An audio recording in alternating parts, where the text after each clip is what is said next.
Oh, hello. Welcome to the show. I'm your host, JohnnyBagHead, as always. And it's finally time for a proper Shadow of the Colossus playthrough. I originally was going to start this on my birthday, but I didn't have things quite organised that way. And I think the PlayStation grab bag was a better idea. But we're doing it proper now.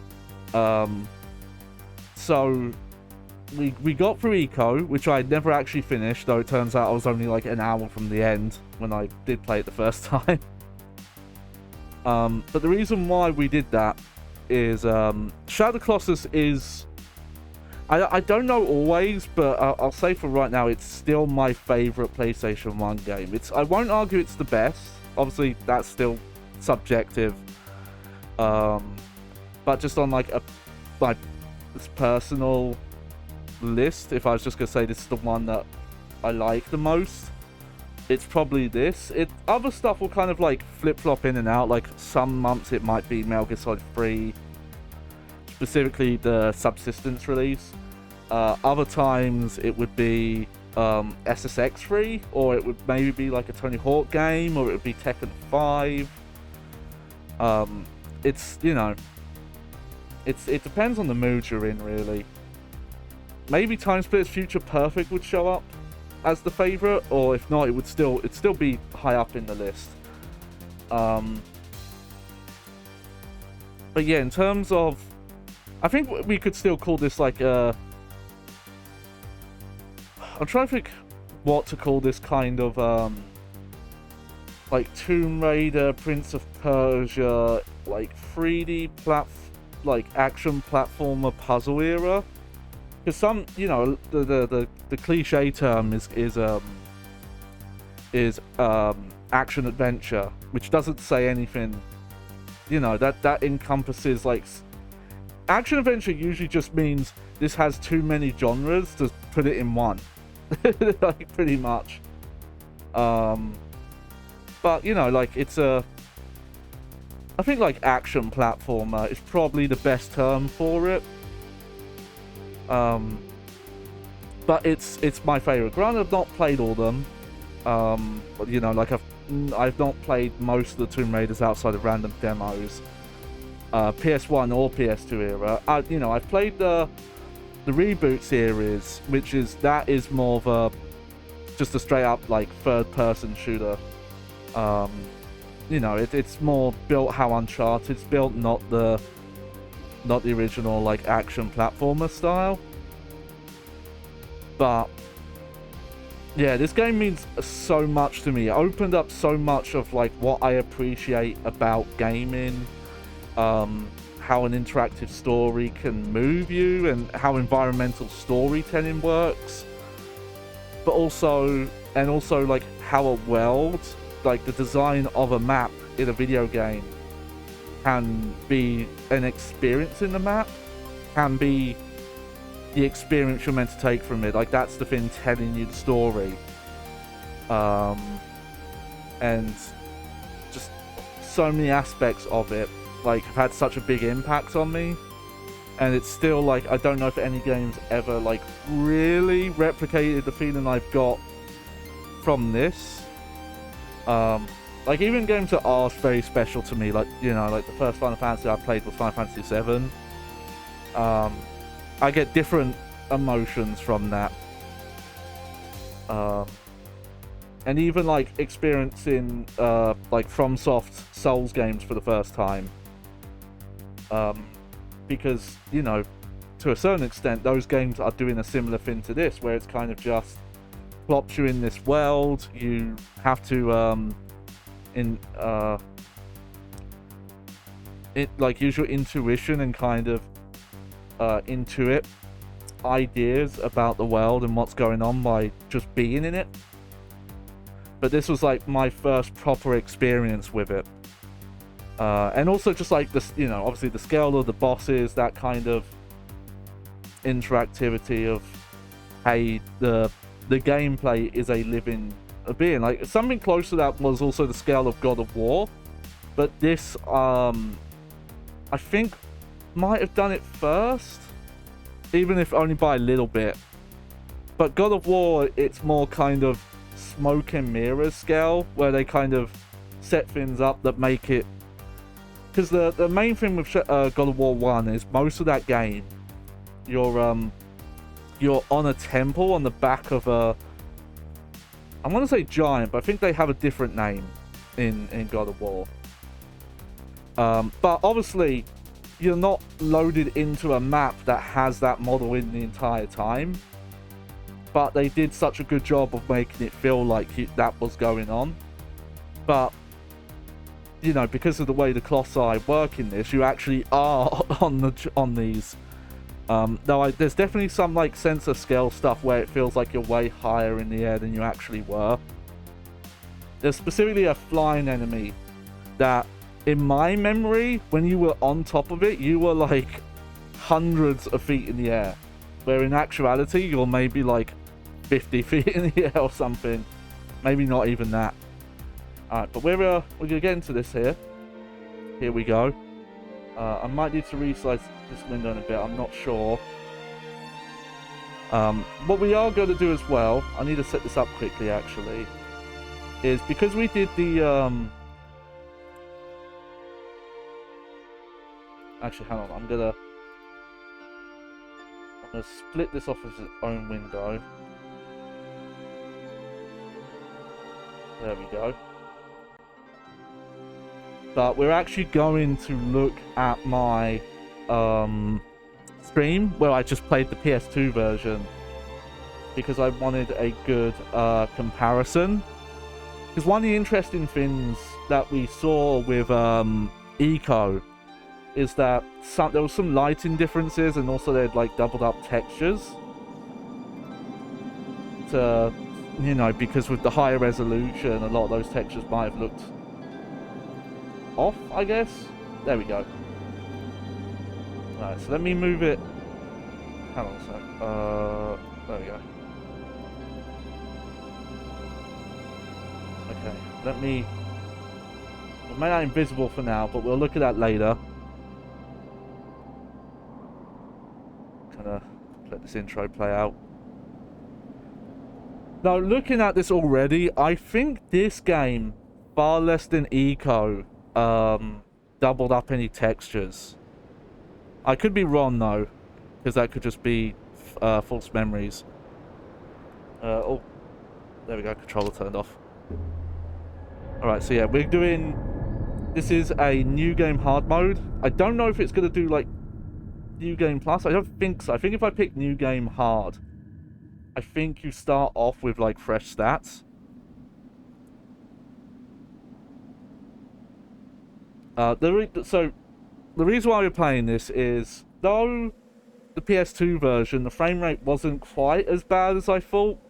I was basing it off what the NTSC version looks like if you run it in progressive mode. It does actually run worse than if you just play it interlay signal 480p. Even PAL, because PAL runs a bit higher, runs at like 576i. But it was still pretty rough in places, and I think ultimately I decided, you know what, let's see it this version, even though because, and I don't think people even fully know why, but there's some, maybe because of the frame lock or some other stuff, that the grip meter can degrade faster in this, or you can get knocked off of Titans or knocked out of grip easier in this version, and for some reason it was never really fixed. I don't know if it's something weird, because like this is based on the PAL version, and maybe taking the PAL version, which would have ran at 25 and like frames per second, because of, you know, 50 hertz, and forcing it into 60 hertz. I don't know if that's what caused the issue. But whatever. But I wanted to kind of showcase how this game originally looked, because as much as the remake's pretty good, it does in quite a few places not accurately represent the original art direction. It's far closer and better than Blue Point's Demon Souls remake, where none of the original art, like almost none of the original art direction was considered. So I still think a lot of that was probably Sony mandates more than Blue Point. I get the feeling Sony were like, well, no, this is supposed to be I forgot the name of it suddenly. There's a word for it. Oh, this is supposed to be a showcase piece for the new console. So you have to, like, push this kind of high fidelity, high poly count, dense terrain and level kind of art direction, regardless of if it's not the same art direction the original had.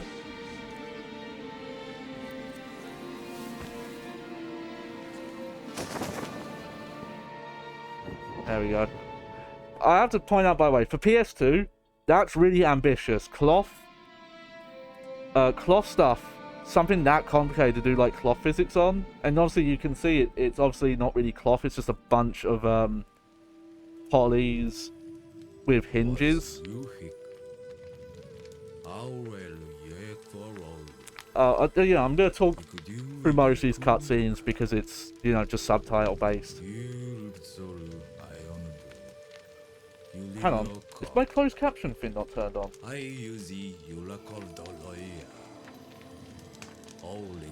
Oh, weird. There we go. Oh, hang on.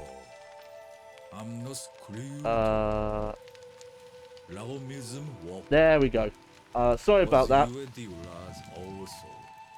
Yeah, said if one should wish it, one can bring back the souls of the dead. This ancient land thing. Yep. We talked about this, but we didn't watch this cutscene when we did the PS2 stream, because we kind of just loaded up old saves and jumped around on things.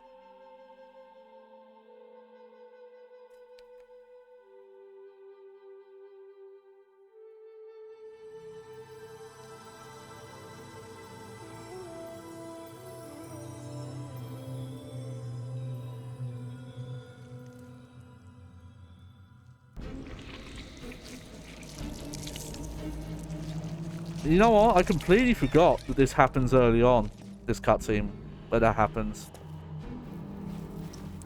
It's kind of funny, actually, because now that I've played through Eco, I realized how direct of an Eco reference that is. Especially, like, the way they move here.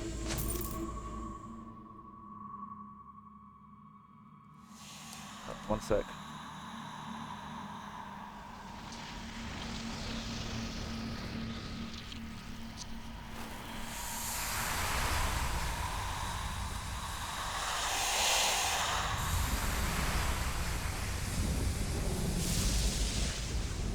Ooh. Yeah, this game, just the art direction in general, just still looks really beautiful. Thou possess the ancient sword. So thou art mortal.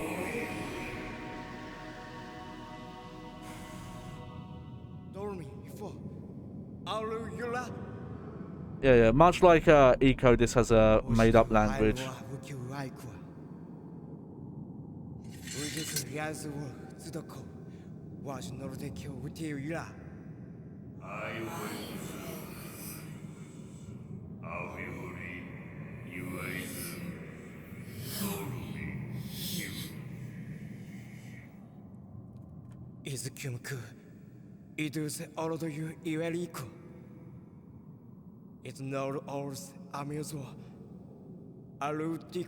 Also, other parallel with Eco there, of a cursed person being sacrificed. Like a lot of the same themes, but it's not directly said. I don't know if it's ever been officially confirmed. I need to double check this, but I'm pretty sure all 3 games are supposed to be in the same canon, and there's enough references where it seems more than just Easter eggs.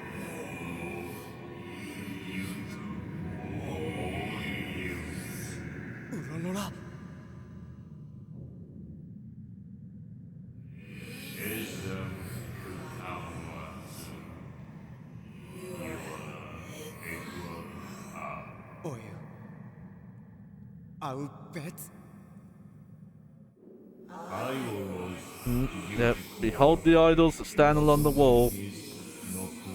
Thou art to destroy all of them.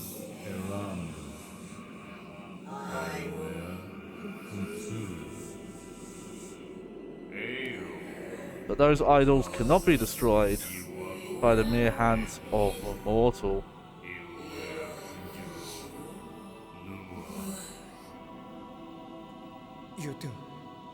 Oh, I really like the Dormin voice because it's, though it mostly has like that deep male voice, at times it also sounds feminine. It definitely sounds very like otherworldly and non-human. I don't remember how it sounds in the remake, but I was doing some research when I was looking into how I was going to stream this, and the remake, Dormin sounds very different, apparently. Like, they didn't just reuse the same audio, they re-recorded and changed it.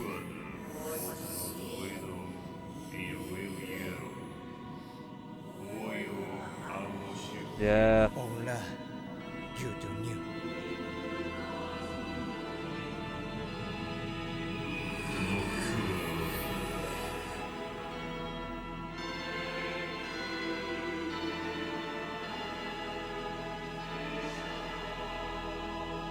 One of the main things that's kind of missing from the remake is this bloom.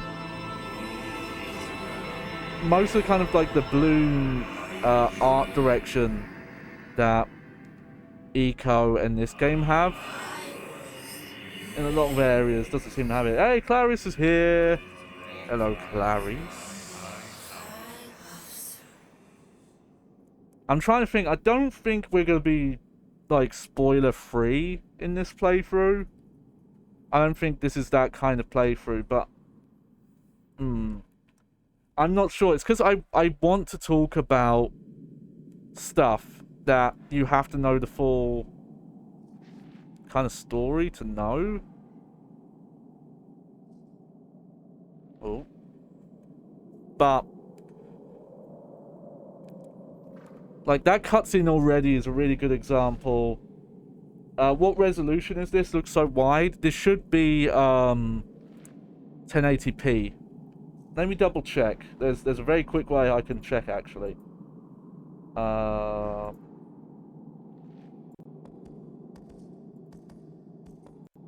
Yeah, this is a 1080p. Oh yeah. So the reason why is it's as a result of the, you know, like, whole remastering process.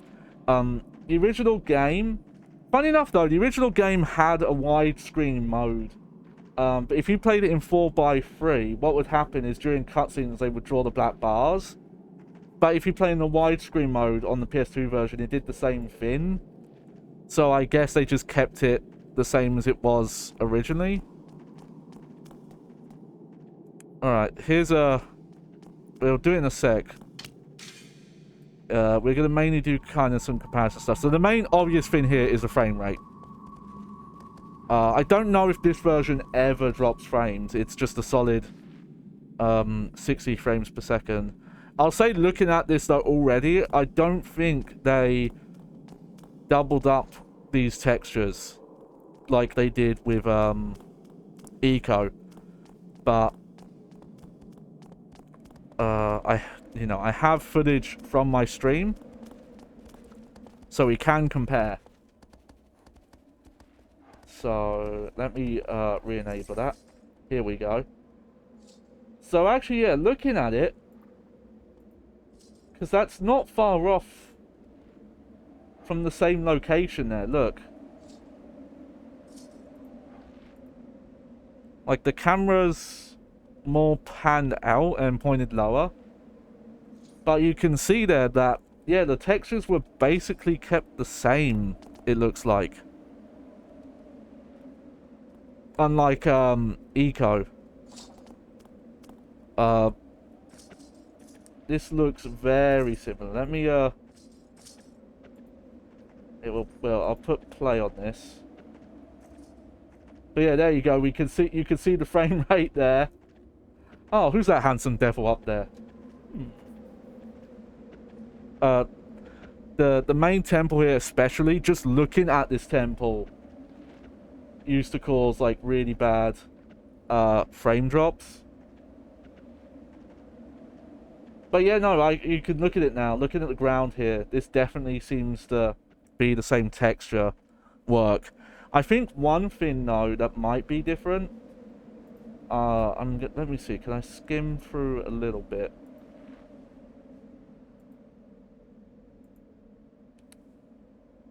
There we go. Go back a little bit. I think the draw distance might be improved as well. Admittedly, the draw distance, like pop-in stuff, was pretty bad on the PS2 one. The art direction does try to hide it a bit. Just gonna pause the gameplay here. Like, granted, this game just on its artistic merits still looks amazing. Just like this general art direction and the look of the game here.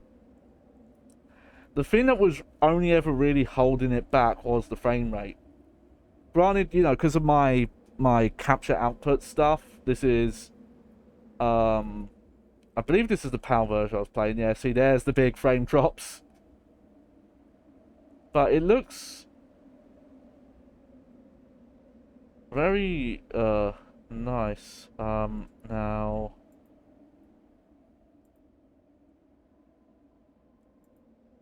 Yeah, I'm gonna get to there, and we are gonna kind of compare that in a bit. But let's get back to main gameplay.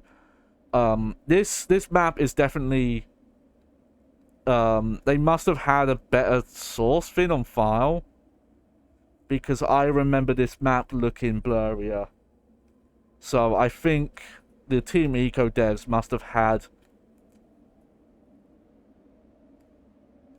like the original art. There we go.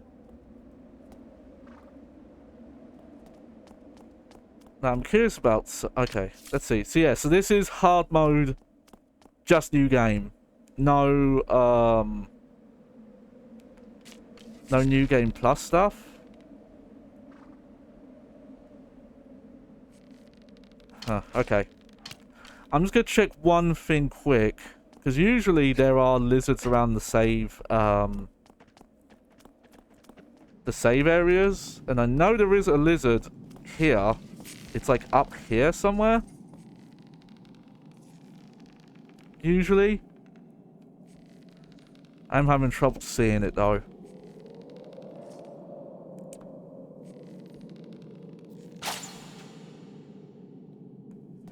Let me... Oh no, there it is. Oh yeah, that's not a white-tailed one though. I can eat the tail, but doesn't do anything. There we go. I do remember reading this when you know, Blue Point were doing kind of press coverage for this HD remaster, and I remember, this is why I wanted to confirm this, because Eco, they had messed with textures, but the thing that I remember reading was that someone at Blue Point said we didn't even have to like upscale or mess with most of the textures in Shadow of the Colossus. Yeah, there's some of that pop in. Okay, you know what? Looking at it,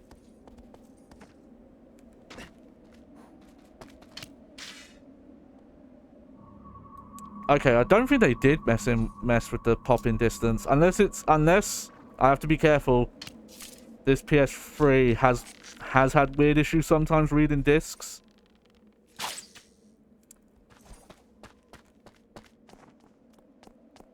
There you go. So this will put health up. Not that that's super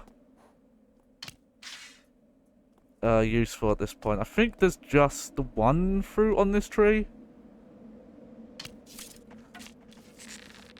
Let's look over here.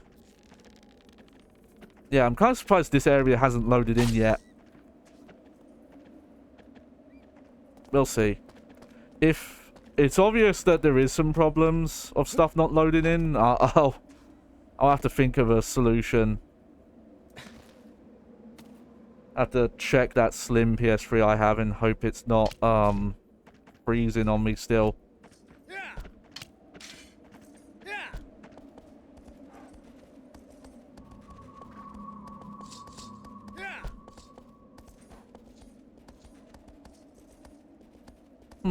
Hang on, maybe it had been loaded in.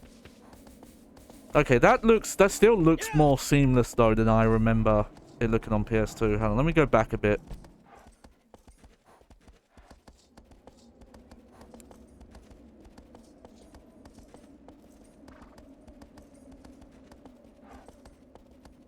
Let's see, because okay, that's what they're doing. So the pop-in distance, I don't think they've changed. But the fade-in is more subtle now. It happens slower. And it seems to be more distance-based than, oh, we're only, you know, it fades in over time, over distance. And it's done really effective, because I almost didn't notice it. There. Oh, man, yeah. That was actually more noticeable on PlayStation 2. They probably had to change it because it was probably too noticeable at the higher resolution. Like, again, this is a game that at max could run at, you know, 480i. Most people were probably only playing it on composite cable, so they were only seeing like a 240i image. And it's now 1080p. Like, that's a huge increase. But one thing I wanted to point out in that opening cutscene that's already hinting to the ending. So obviously there's the whole line of, oh, the cost for your quest might be too great. That whole thing. But one of the storytelling things I like there is the way Dormin... Obviously, Dormin's been translated to have a slight Old English tongue, using all the art thou... you know, shit. Thou art I, thou istest, bistest, I guess. What am I doing? There we go. I've been playing another kind of action platformer thing off stream that does not play like this, so... But yeah, whereas, Wonder here, he clearly doesn't. So that is a good way of kind of showing Dormin is a older being. Though Dormin speaks like the same tongue, generally, it's an older version compared to Wonder. Yeah, here we go.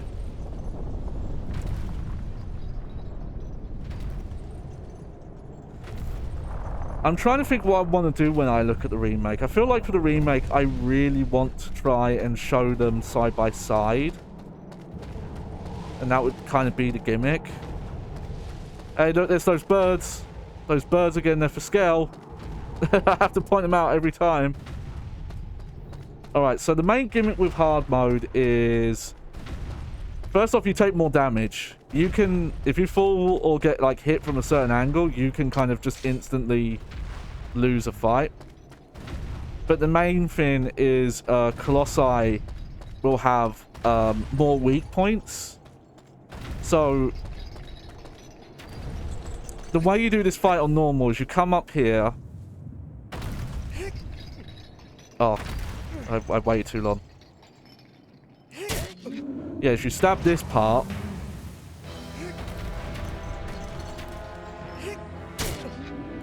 And then you would climb up and stab on the head, and then that would kill it.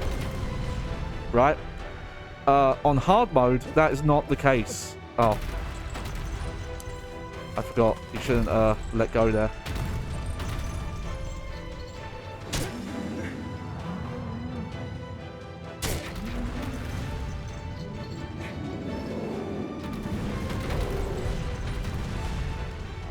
Let's try to get stamina back. There we go. Because I'm not doing a New Game Plus here. We've got like starter level stamina. We do have to be a lot more careful. So it's... I think technically it also ends up that Colossi will have a bit more health as well. Alright, so there's your first change. Look, there's a weak point there now. Which is... shows you that they actually did program... like, hey, if you grab onto parts you normally wouldn't go onto, they have, like, shake-off animations. Okay, you know what? I think I'm gonna try and jump off already, because of my stamina. Nope. That's not what I meant.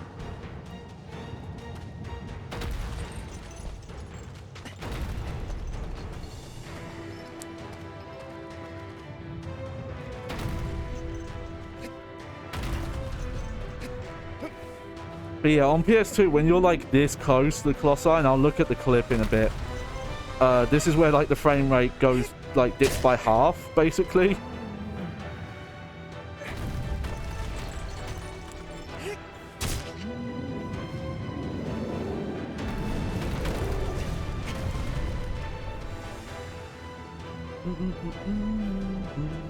There we go.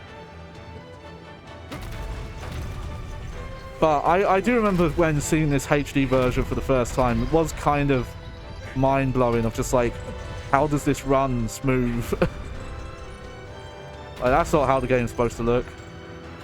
And you know, there's been arguments from people that the frame rate adds to the experience because it tends to happen around the Colossi the most, the frame drops. So it gives this idea of like, the Colossi are so huge, like their presence is so reality warping, that reality itself like comes to a crawl. You know, it's like, it's very often that giants in media are portrayed as being like moving in slow motion to kind of make them seem bigger. Oh. You can jump back from that arm. I probably should have done the head first, actually.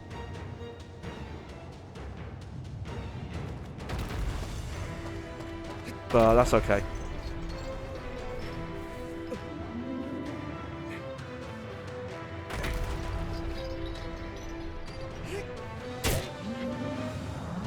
I'm gonna try and do the jump stab here. Oh. Whoops. Never mind.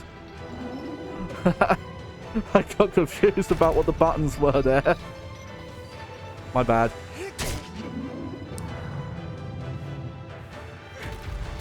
Okay, so you... Oh. Okay.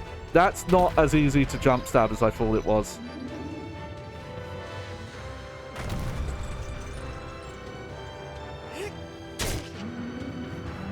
Also, unlike most of the PlayStation 2 to like HD conversions, there really aren't any visual bugs in this. Like, there aren't any examples of like, oh, here's a transparency effect that was just missing. Or shit like that. Like, here's a depth of field effect not working and that kind of thing. Like, even Metal Gear Solid HD Collection, which was also done by Blue Point, has a few of those issues.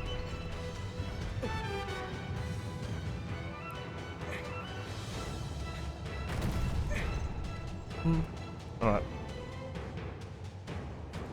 So yeah, your stamina does regen quicker. Oh. when you're crouched.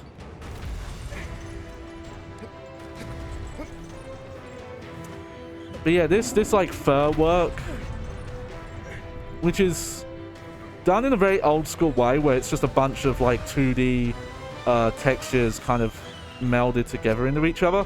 Oh no!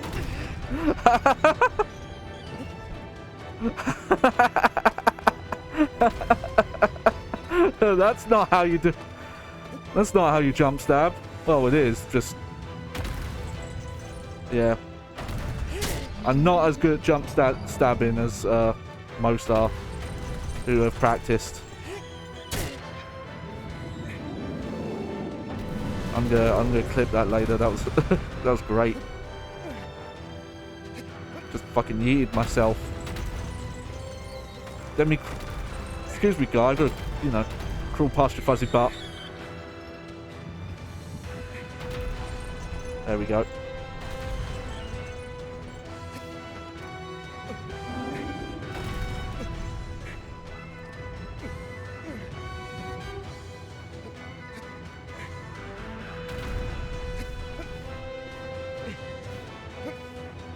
No, I could be wrong, but I think you can also do the whole like diagonal jumps that don't use stamina up. There we go. That's a jump stab. I was a little off the mark, but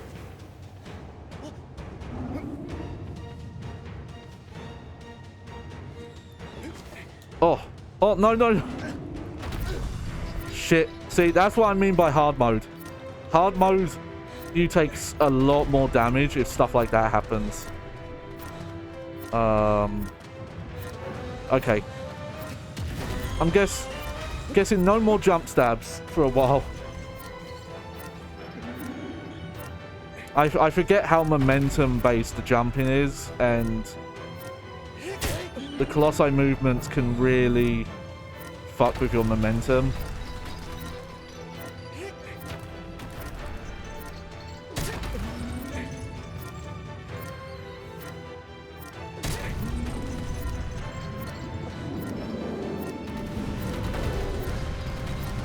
Alright, come on.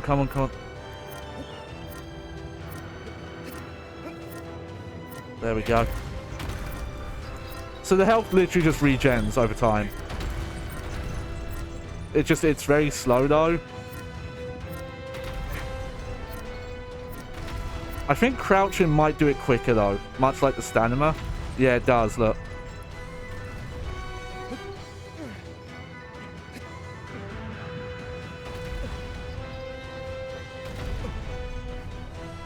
Come on.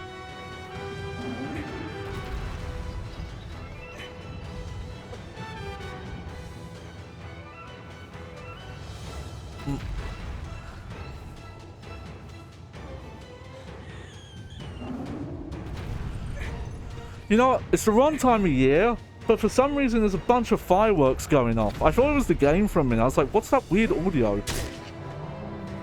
Okay, I tried to jump stab again, but that was the wrong spot for sure. Let me just get the... Oh no, you know what? That's the birds.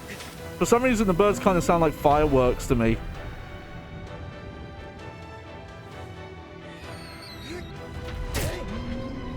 There we go. Oh!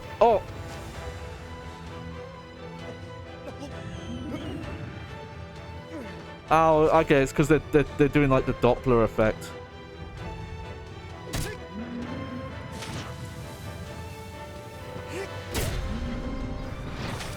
It's kind of hard to see, but yeah, you can see their eye color kind of changes like when they get weaker and when you hit them. There you go, first Colossi down. First of the Colossi. So yeah, so that gives you an idea of how they change up harder mode. The hard mode is there's the extra weak points, and in some cases they're very tricky to get to. I think the first time I did that, I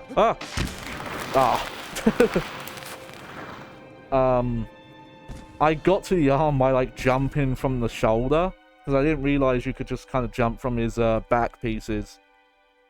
But you do have a certain amount of air control when you jump. It's not much, but you do have a bit.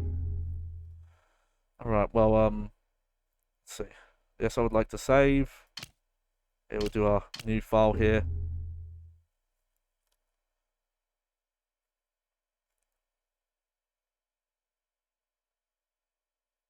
There we go.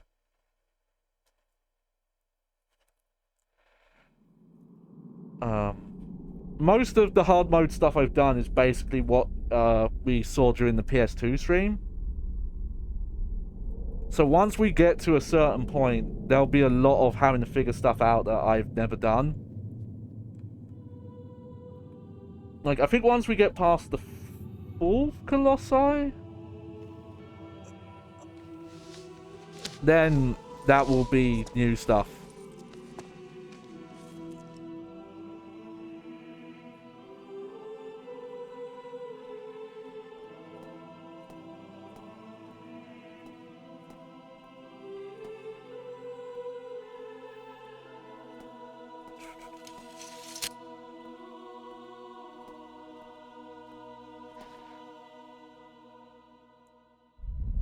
And doing like a full hard mode playthrough is the closest to kind of re-experiencing this game and going through the challenge of figuring out how to defeat bosses again. Because outside of probably some in the middle of the game, there's like that I don't remember too much. I've played this game enough that I know most of, like, oh, this is how this Colossi works. This is how this specific Colossus fight is. Yep, the next foe is... yeah, the Seaside Cave.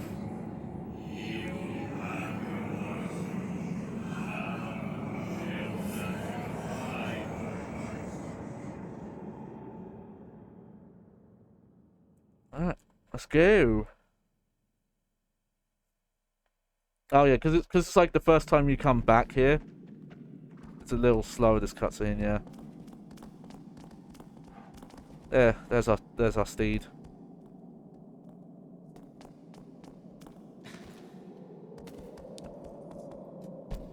So these first couple might not be too well,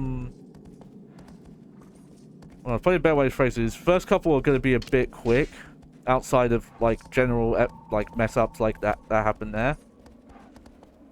But once we get to a certain point,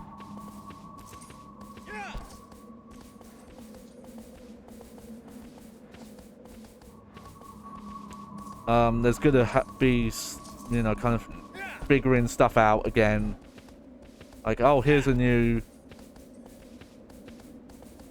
weak point. I don't know where it is or how to get to it. Stuff like that. And I'm looking forward to it. Yeah, the pop, like, there's still some noticeable pop in, but also that kind of weird fog thing that you would definitely see around this area. Let me see if I can find it in the clip, actually. So it was when we were doing that fight. Where's my mouse gone? Why's it turned invisible? Okay. Thanks, Windows. Thanks, computer.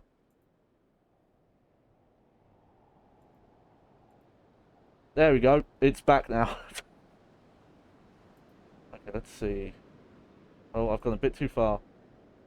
Oh, almost. Yeah, it was around here. Yeah, there we go. We'll come from here. But if you watch this, you'll see around the beach area under the bridge, you can see this gradient moving alongside you. And there, that's the main stuff there.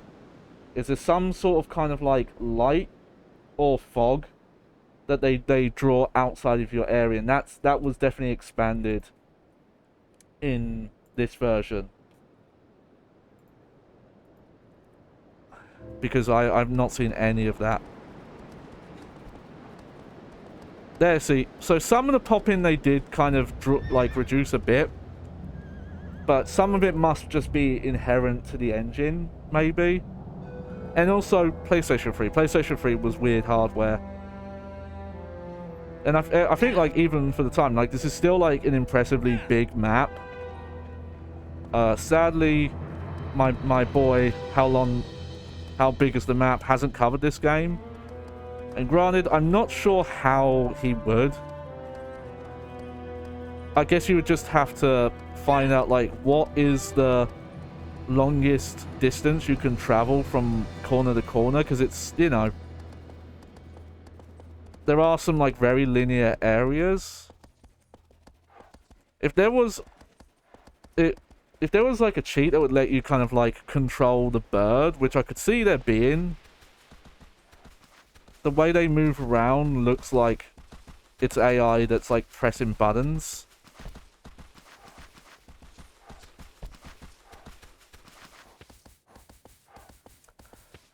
That would probably be a good way to show it corner to corner, because, you know, there's random parts of the map. I think most of the map that you actually do stuff around is here, but once you start getting to like the outer edges, that's where there's not actual full geometry, or if there is, it's only low poly stuff, or it doesn't have collision and all that, or, you know,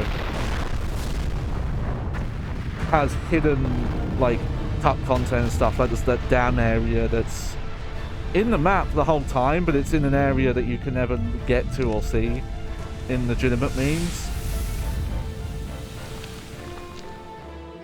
Alright.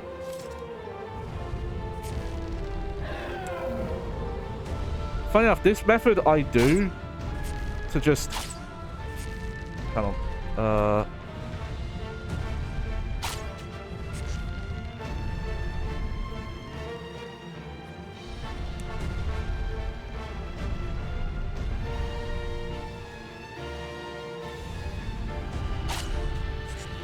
Okay, let's go for the front leg instead. Oh. I saw footage of this. The more intentional way you're supposed to do this fight is this boss will kind of like go up on its hind legs.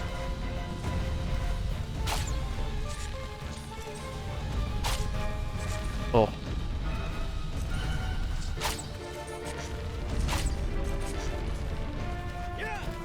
Hang on.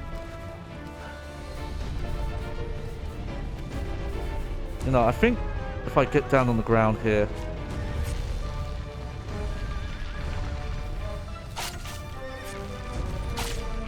Oh, almost. There we go.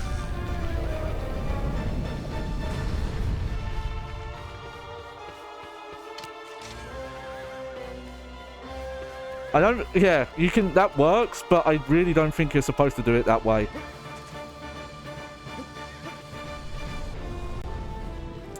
It's still...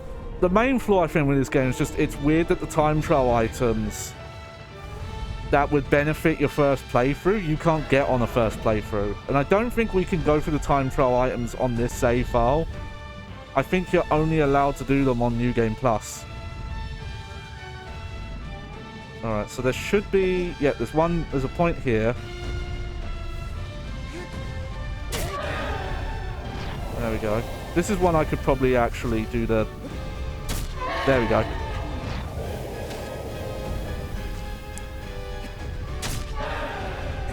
From what I understand, this is quicker. And it uses, like, less... Oh, no!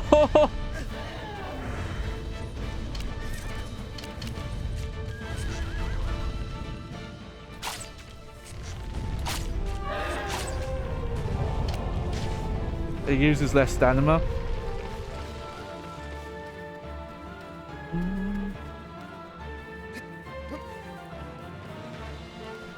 I think the fur, because the fur around the leg there is a little hard to see in the original as well. Just the improved resolution and stuff makes it easier. But yeah, we'll try and get through these first couple quick as we can. But yeah, it's, you know, stuff like the parachute, well, it's not parachute, it's like a glide parachute. the thing that tells you where to find the fruit trees and the lizards, like the lizard stone detector. You don't get those until you've done a full playthrough. It's odd. Plus, as well, that the items are exclusive to hard mode and easy mode. Well, normal mode. Oh. Okay, so I believe for the rest of this fight... Oh.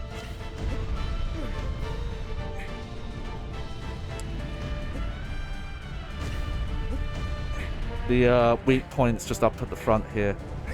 There we go. Ooh.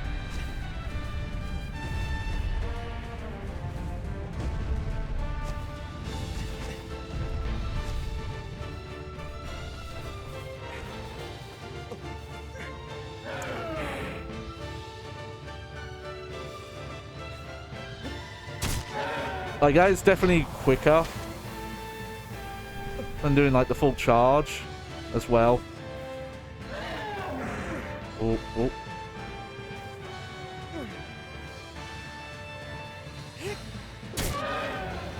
Okay, oh. Okay, I need to recover stamina here for a minute.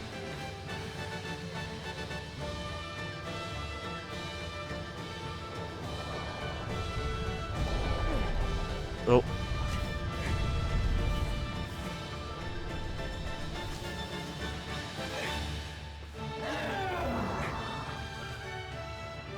Okay, they also, the bosses seem to have just more health as well. From what I'm noticing.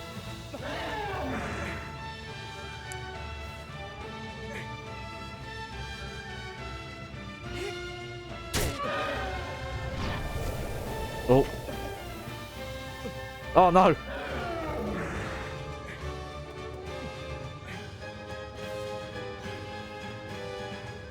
Let me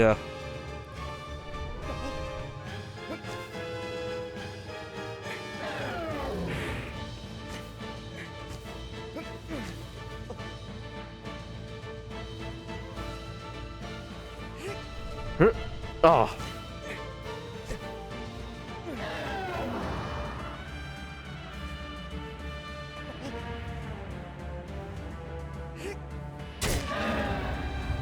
Maybe this boss has 3 weak points. Yeah, it does.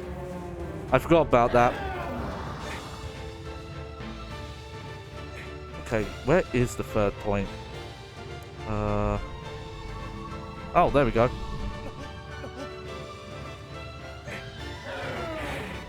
It's like on its side, I believe. I think. Yeah, it's down there.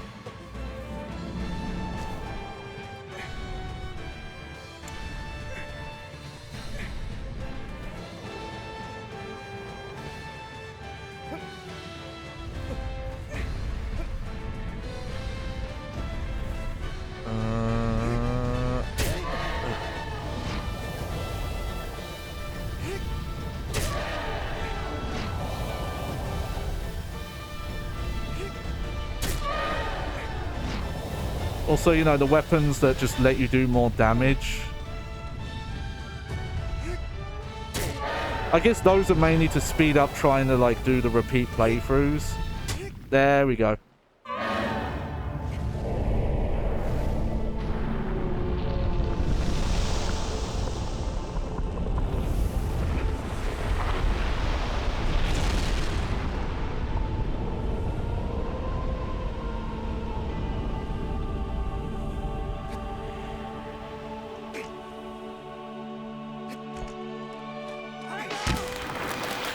Agro!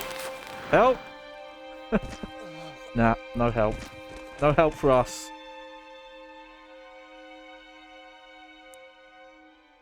I should ask someone who knows about hacking this game and doing weird stuff to it. If they actually know where aggro goes at that point. Okay, so I think the 3rd one is the sword one.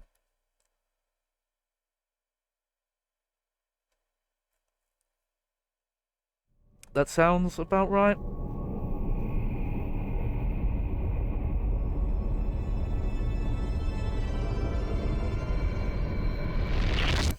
think, you know what, I'm thinking about it, about the remake. I've never done the extra Easter egg they added to it. There's like 79 coins or something like that. That might be the wrong number, but there's coins they added to the map, and you can get a new weapon by finding them all.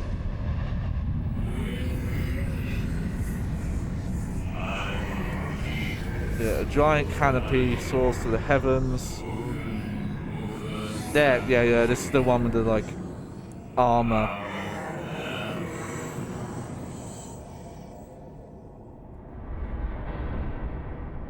Cool.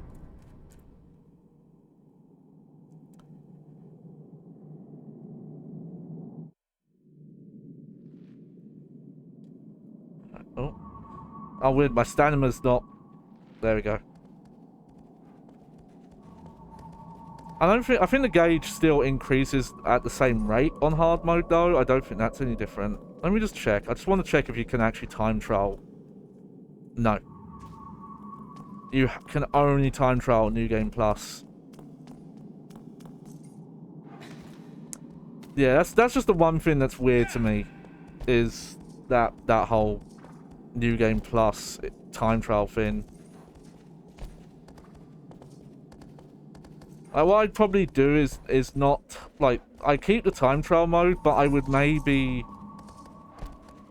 not tie those items to the time trial mode. I would have tied them to something else, maybe?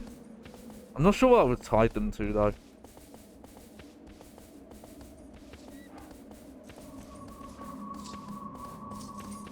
Alright, yeah, so we're gonna go across here again.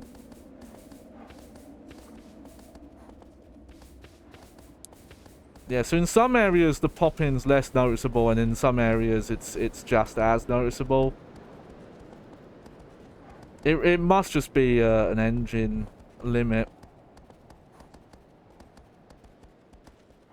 But again, I've had some loading issues with this console's disk drive.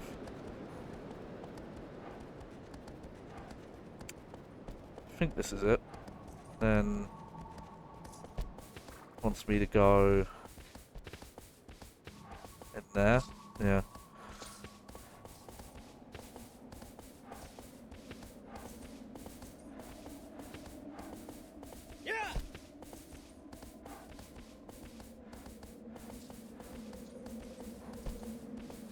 Yeah, you don't really go too far away from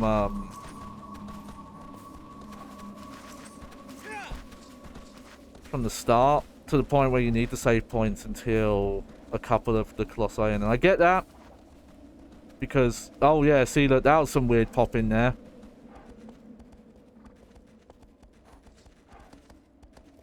Yeah, that could be this console though. Specifically, I have a copy of Need for Speed Hot Pursuit, the PS3 Criterion Games version, and despite the fact that the disc is not marked up or anything like that, it has issues where it will stop loading content, and it only happens on this specific PS3. I've tried it on my PS3 that will overheat, and it works fine on there. Obviously, the console goes after being on for 2 minutes because it's not venting heat off the CPU and the GPU properly.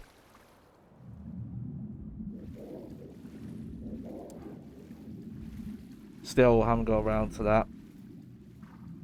I haven't really looked though. I don't know how much like thermal paste costs,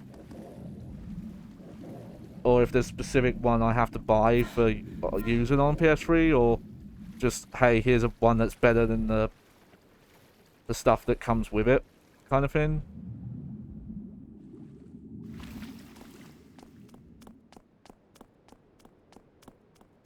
Yeah, so that's it. So I just can't stop thinking about how for the eco portion of this collection, they doubled up the textures in a lot of places, but for this, they kept them the same.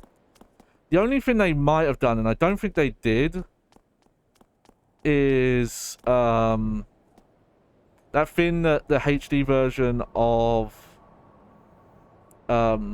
Devil May Cry 3 does, where they like re-rendered the textures at a higher quality.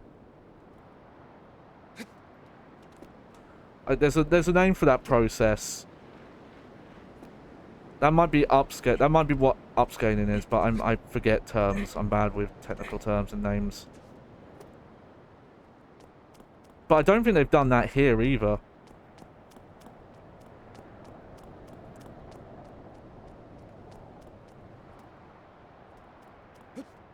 Yep.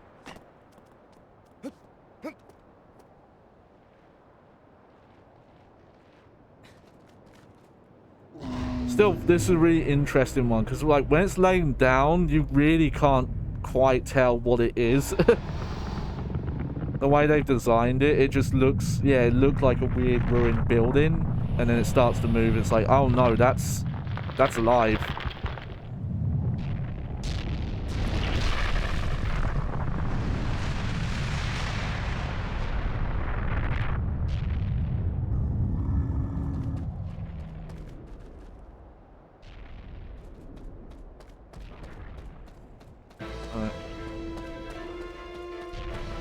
Hey, friendo.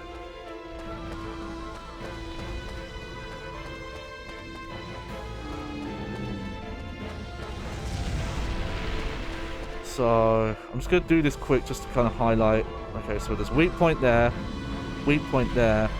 and then the new one, if I remember right, is on the arm. Is the change. I need you to... He started off in kind of an awkward position, actually, because I need him to smack that middle plate. No, you don't have to. The speedrun technique for this, I mentioned this in the PS2 stream. It's bananas.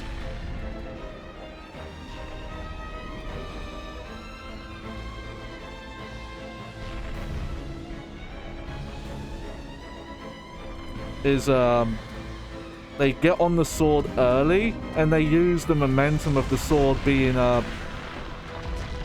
picked up to fling themselves onto the top of the boss.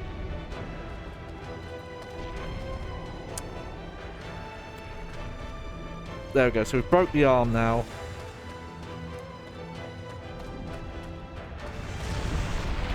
There we go.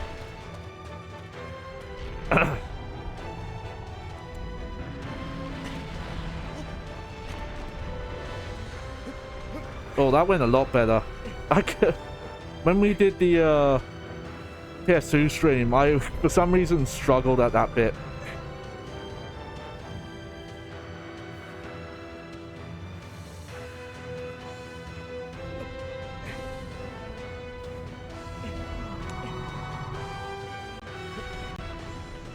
Oh, you know what? I'm jumping, Ron.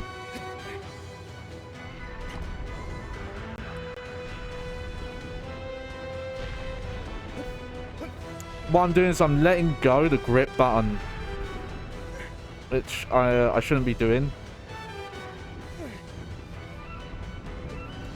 There we go. Oh, there we go. Oh, that looks so cool. Yeah, that's the kind of stuff, especially if you want the good times without doing some of the speedrun routes.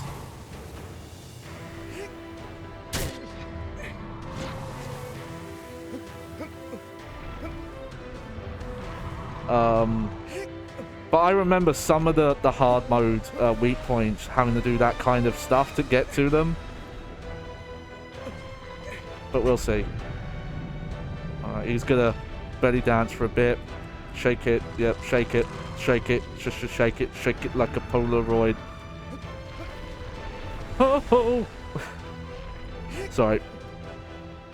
Outcast just... had an outcast moment there for a sec. I'm fine now. Come on. Let me stop. Let me give you a belly button piercing. Navel piercing. That's actually what they call it, don't they? Navel piercing.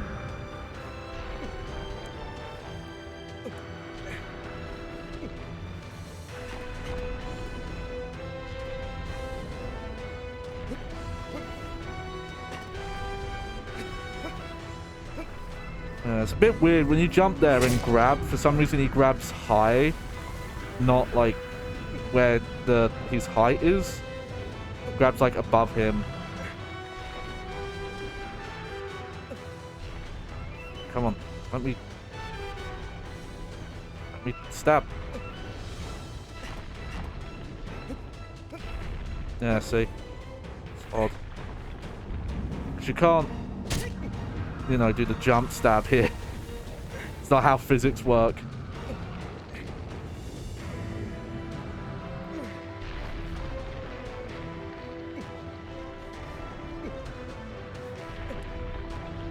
I think I only need like one more big stab.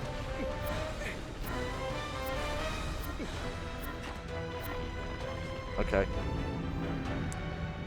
I know there is weird exploits you can do. There's like certain grab points that despite the fact it should shake you off, it doesn't. I remember seeing that in like a Games Done Quick run. Where there are like, it's very specific spots where you can grab and not be affected by the shaking.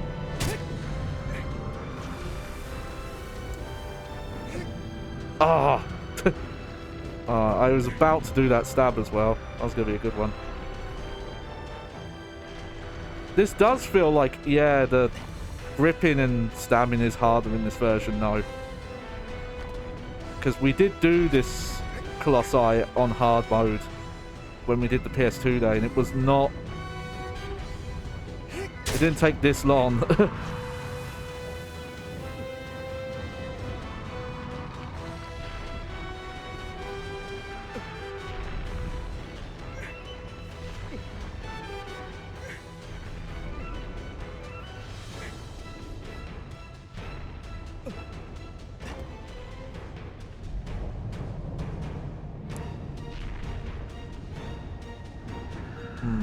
Okay. Oh.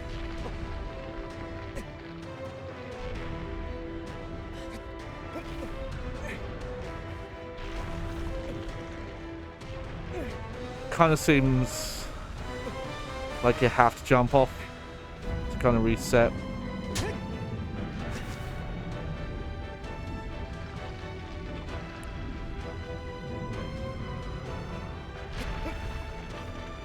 But if I was going for the time trial times here, we would be failing really hard. Yeah, I don't remember the stomach being this hard to stab. Maybe I'm just in this wrong spot.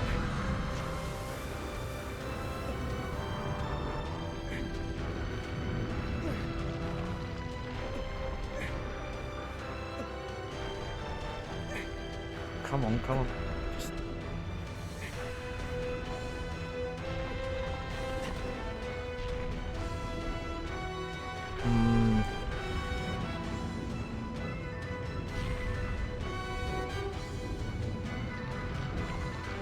Alright, yep, do your thing.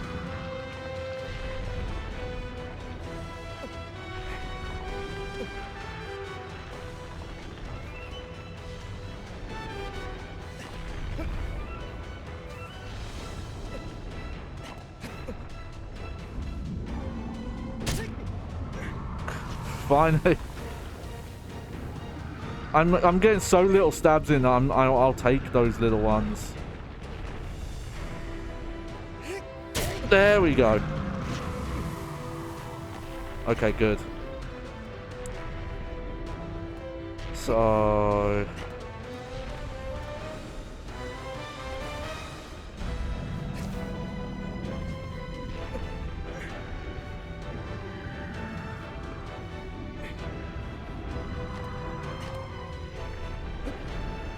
Oh. Oh. No, no. Shit. I don't know what, I was just trying to drop from that grab point to the fur. I don't know why it didn't work out that way.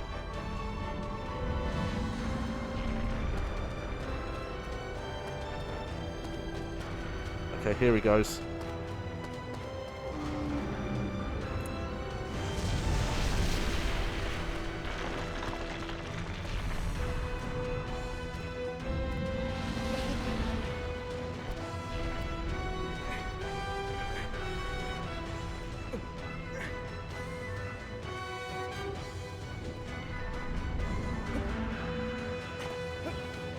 There we go. Yeah, hard mode is no joke, but this does feel harder than the PS2 version. It's weird. Because there's not like a specific thing. It just feels like, yeah, Wanda just is, he's a lot not as good at holding on.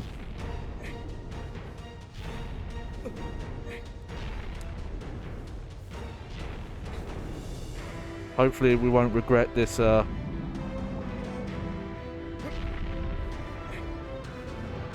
doing this on this version.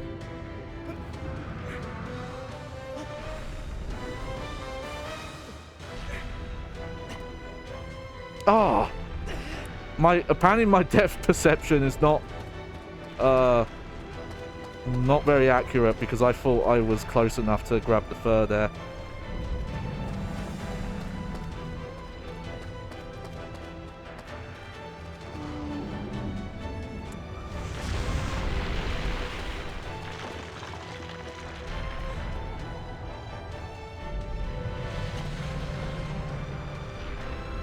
What? Ah. Oh.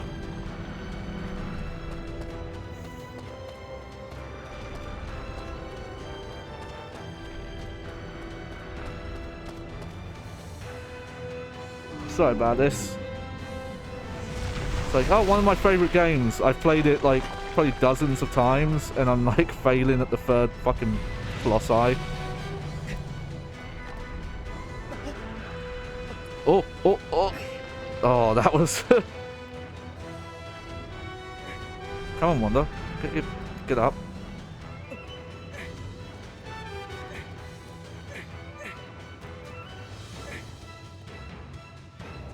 There we go.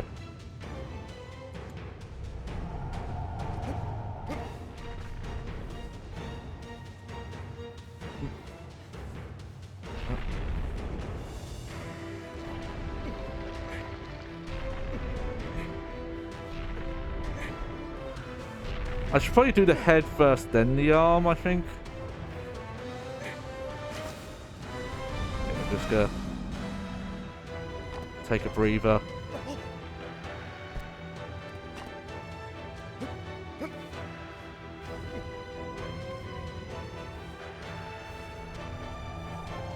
Not go for any stupid jumping stabs.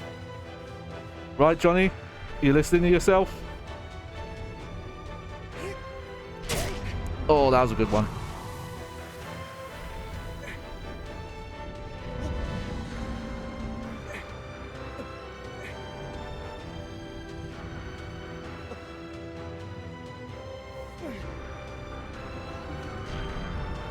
No, no, no. Oh, oh, oh, oh, oh. Oh, that was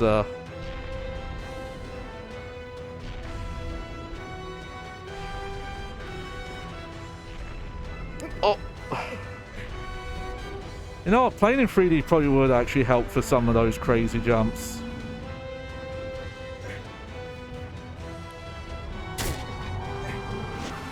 Just getting a good read on like how far away or close like certain body parts are.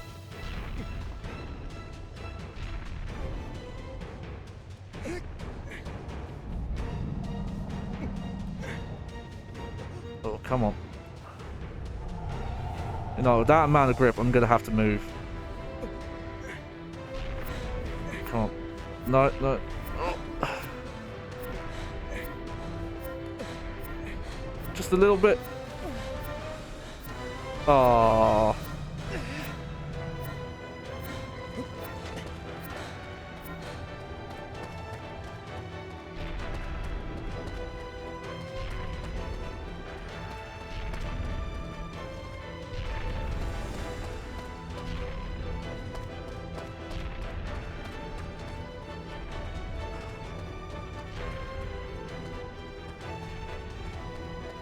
Gonna move a bit.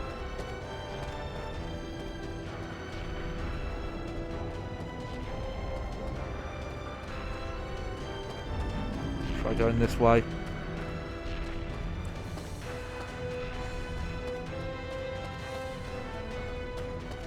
There we go.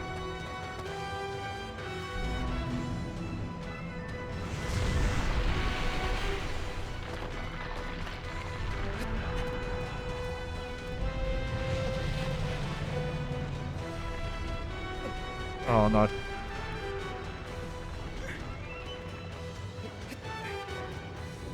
There we go. Oh.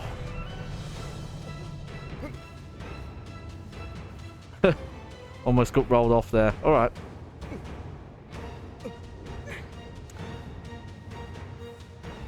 It's still weird to me that for years people always told me that the controls were different in the PAL version. And I don't know why someone told me that. Because I've looked it up and they're not. And it's not even the whole like, oh, the HD version, because it's based on the PAL version, has different controls. That's not listed anywhere. I wonder if that was people referring to the whole, oh, Wanda's grip is not as good in the HD version, and they were saying like, oh yeah, that's because it's PAL.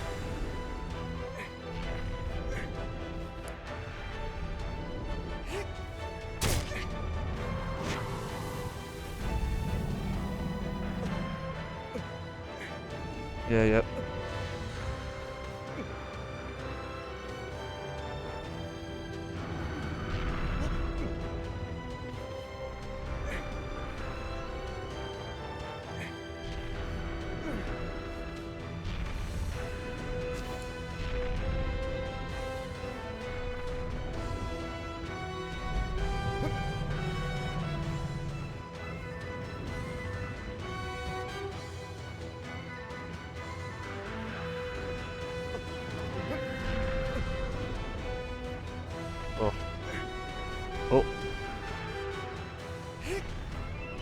Oh! I was just about to there as well. There we go. Some bosses, I think, if you're quick enough, you can actually kind of like stun lock them with mini stabs.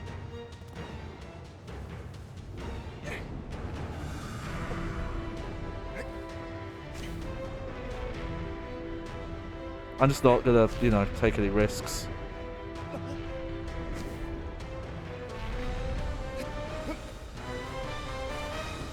Oh. That was quick.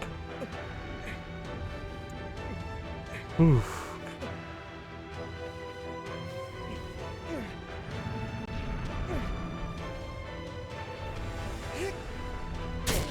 Yeah, that was a good one.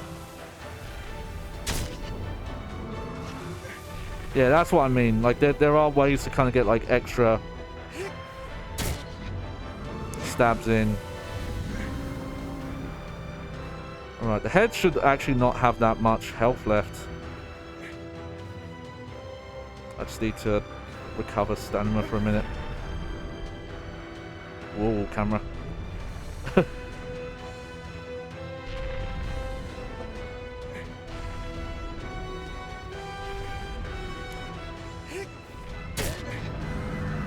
Alright, is that the head done? Yeah, it is. Okay, good. Right, so now just the left arm I need to finish off.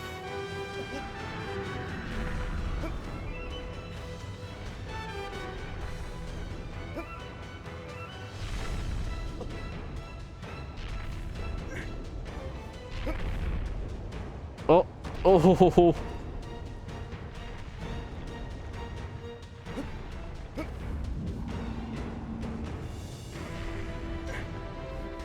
Come on, man, just go get rid of your tribal tattoo. It's not that bad.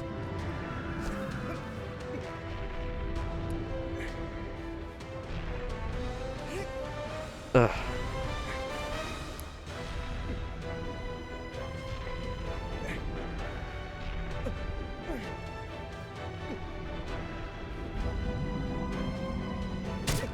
Yeah, it really is harder to, like, have a solid grip. It really feels like... Okay, I've got to... Okay, not what I meant to do, but we'll take it.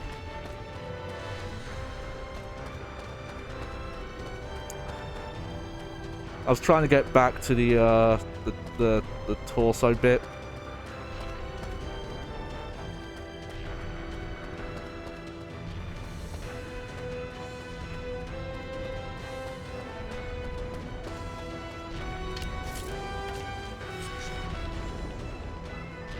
Come on, what are you doing?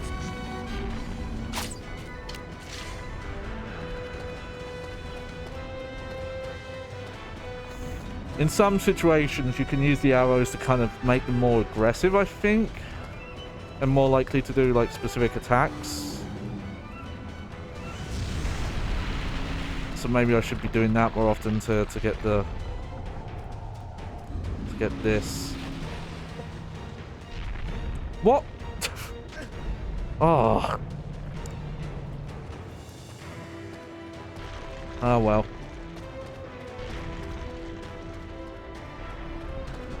Now I'm starting to think I would have been better playing the PS2 version.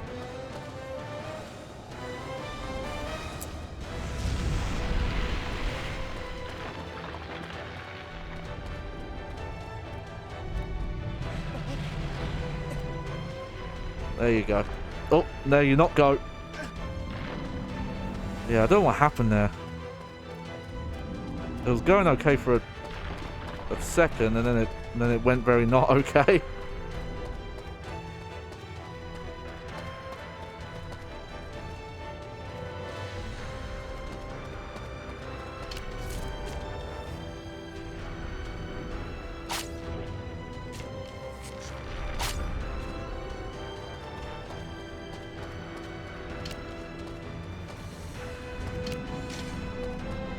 There we go.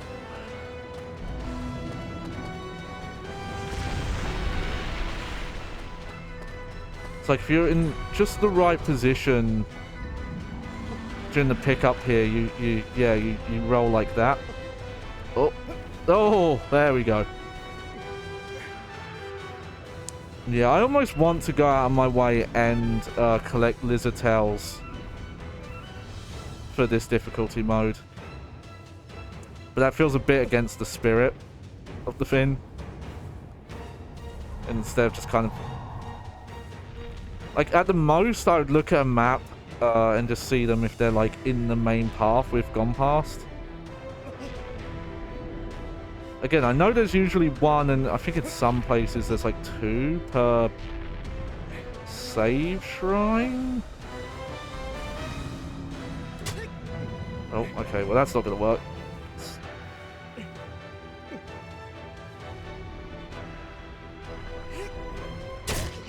Oh, okay. One more stab, and we're done.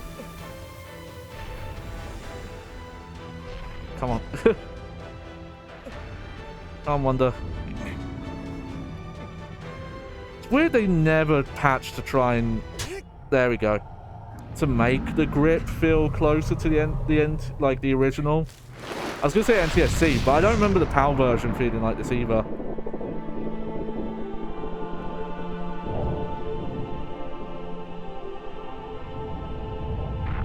Yep, down he goes. Alright, yeah! I don't know if I've ever done that before. Managed to jump off the edge before it could get to me, but obviously jumping off the edge there does not give you much extra time.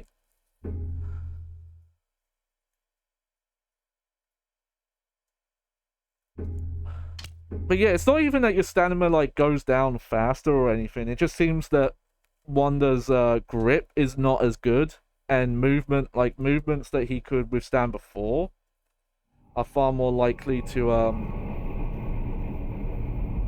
make him like go one-handed and not be able to do the sword stab. Okay, is this the bird or the weird giraffe-looking one next? I do forget. Once we get past like the 4th or 5th one, is where I start to. It's weird. It's like the start of the game I know pretty well, and the final couple I know pretty well, but the middle area, there's like 1 or 2 that I know specifically, but I couldn't tell you like what number they were. Okay.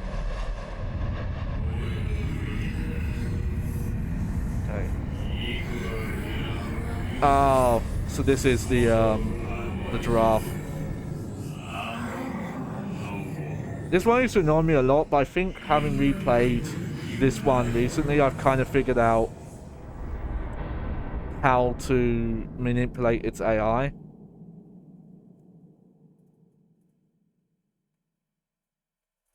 Figured out what I was doing wrong. Alright, how are we doing, Wanda? I'm kind of okay. Alright, so we're going... Yep, that way.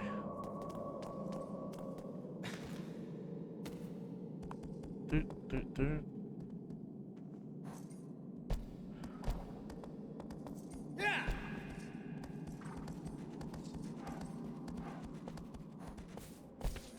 Yep, off we go.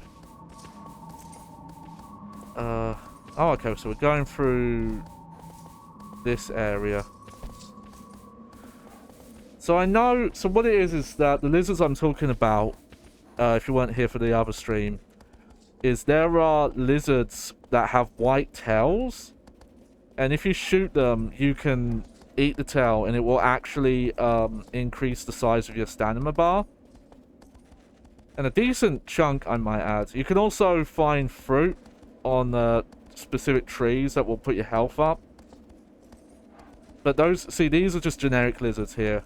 And though you can eat their tails, it doesn't do anything. I think it just heals you if you're low health.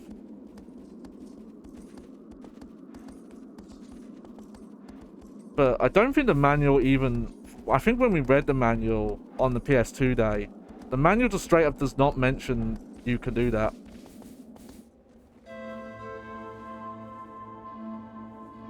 Oh yeah, this is another one that's like quite quick to get to. It really is, once you've done this first 4, is once it takes a lot longer to get to like each individual Colossus fight.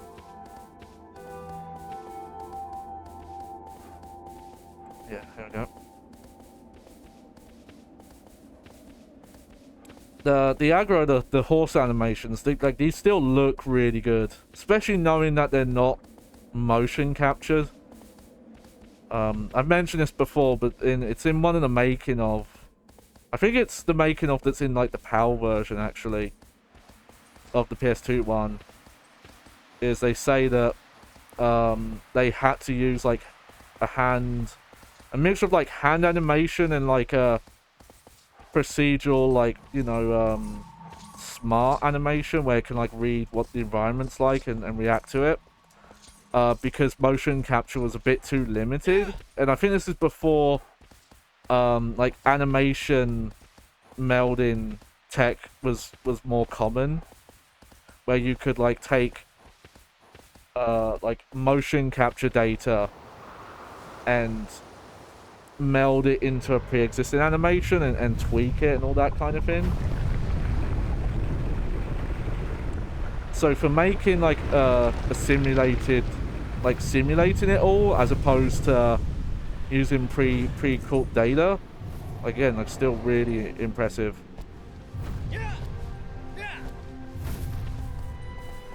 Okay, so this is again one that's always fresh in my head. I think what it was is when I used to do this one back in the day, I couldn't ever figure out how to get it to do its like crouch.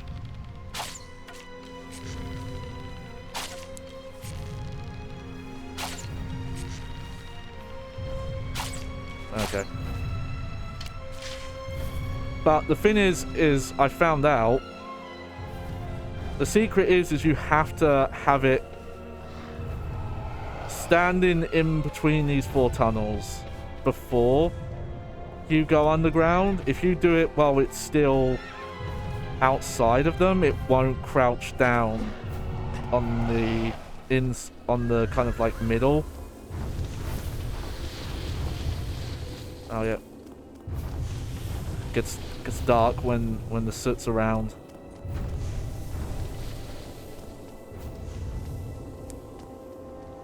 I think what I was trying to do back in the day is I was trying to shoot arrows from the exits.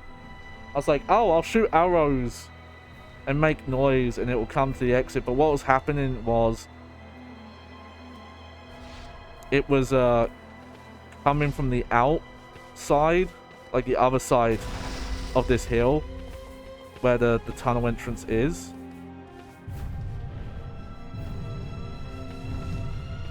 And because of that, it wasn't doing this move where it crouches down here. That bit really looks like you're not supposed to make that jump. Okay.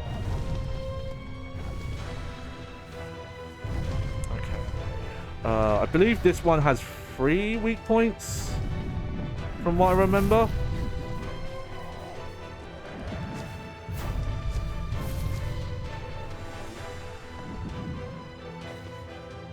It has like one, yeah, one there. Oh. Okay, yeah, that was way off. Still did a little bit of damage though. I still always, oh shit.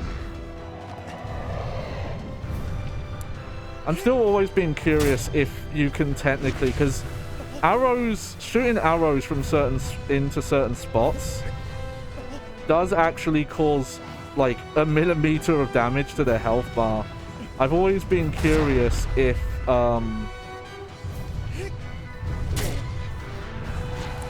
you could technically kill a boss with arrows if you hit it in the right spots, or if it's programmed. Oh, well, that was wrong. Okay, yeah, taking care of the shoulders first is probably the smart move here. Oh. Oh. Thank you, air control. No, I don't think I've seen it do that before. Again, it's the fun of the hard mode. Because it forces you to go to different parts of the Colossus that you originally... Like, you might have got there by accident, like maybe you fell and you hung on. But because the glyphs are in more interesting places, you're forced to go to these extra points. The one thing I'm curious about is there's a couple of Colossi that are smaller. They're still, like, big, but they're about the size of, like, a rhino or walrus. So they usually only have 1 point. Because, you know, the size of them.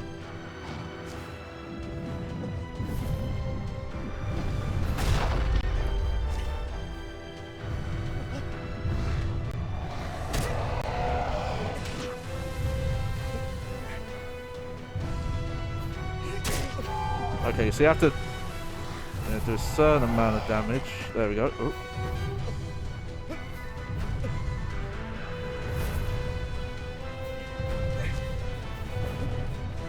Yeah! We did it! Oh! I'm not sure if that's how physics work in real life, that if the thing moved downs. I guess it would have to move, like, really quick.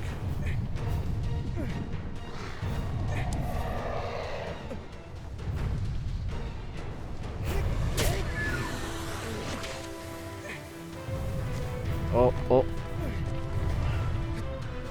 Nope. Nope. Oh dear.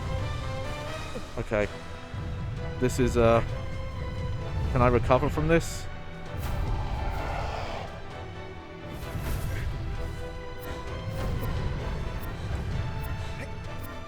Oh, just about. Oh no, I fell off again.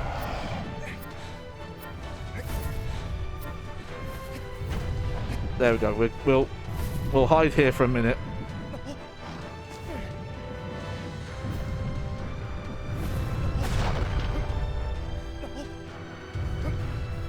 There we go. Get your stamina back.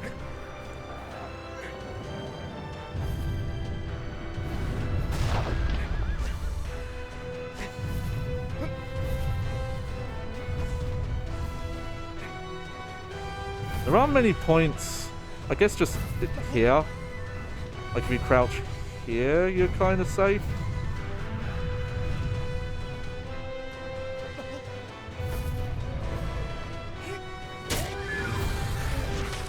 I think the head is the last point here, though.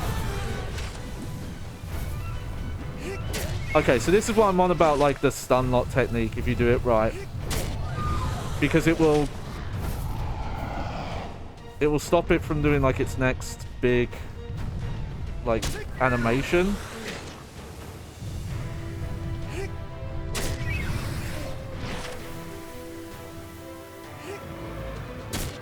Oh, almost.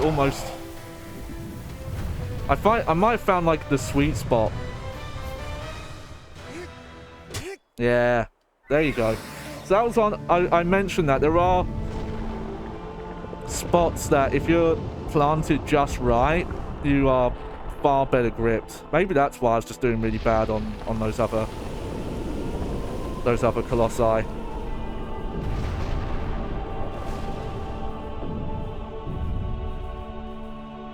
Right. Aggro, where are you?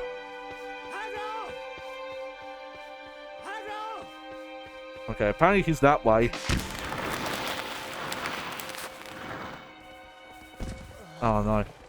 Maybe oh, he was there. That's funny. I don't think I've ever seen that before. Aggro come up to the corpse. I wonder if we should be worried that we're getting stabbed with evil tentacles. No? Okay, we'll have it checked later. It's not like there's anyone who could look at it here.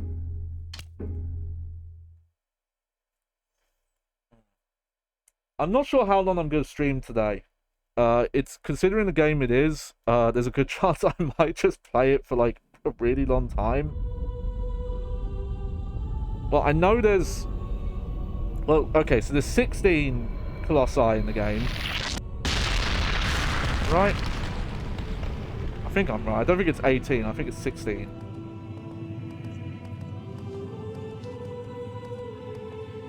I'll double check because I could just count them. Does the back of the box of the HD version say, actually? It does not. Here's the box, by the way. Woo!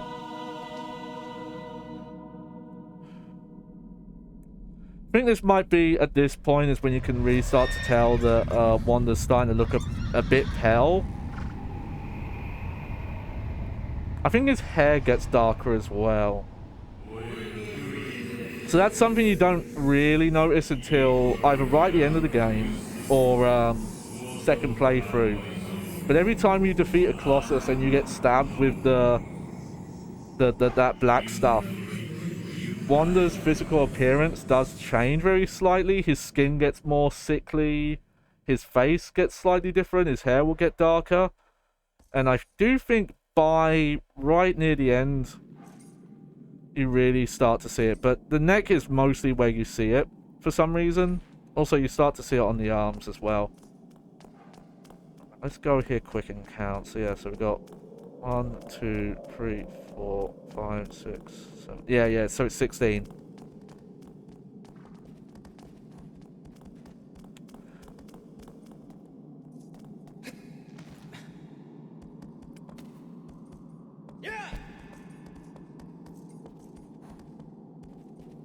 Yep.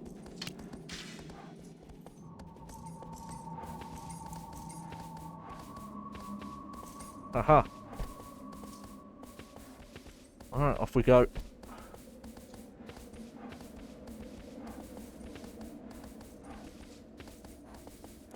So this one we also did on I'm pretty sure we did this one. You know, I don't think we did. I don't think we actually did do it. I got to the save point, but we didn't do this one. When I was messing with the PS2 version.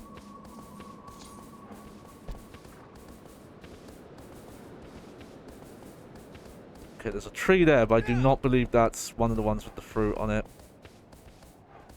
The trees with the fruit, they do have a pretty distinct look.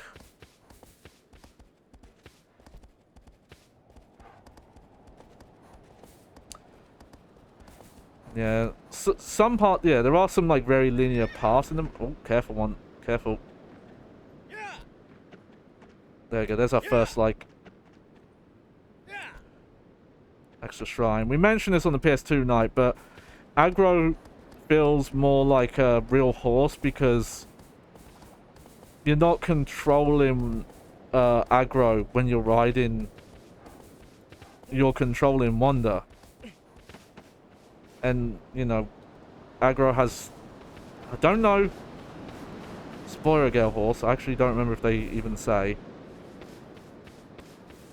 I want to say it's a boy horse, but, you know. I don't know where you would find that out.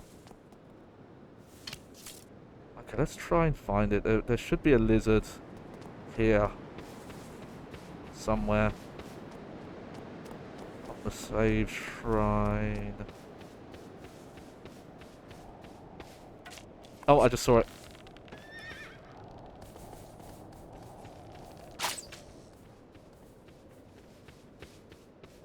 Okay, did that count as a kill, or did that just knock it over?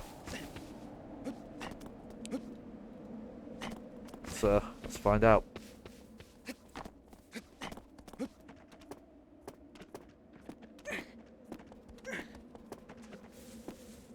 Okay. Whoop.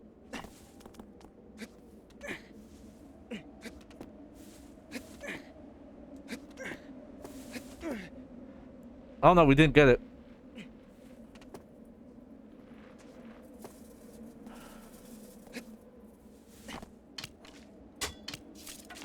There we go. Did that count? There we go. It might have been really hard to see, but it did go up there.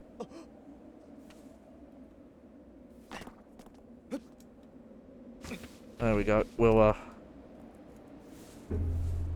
safety save. I think saving's a little slower, which is interesting, because normally when you go back to PS2 stuff, it seems to save slower. But maybe because of PlayStation 3, it's a bit different.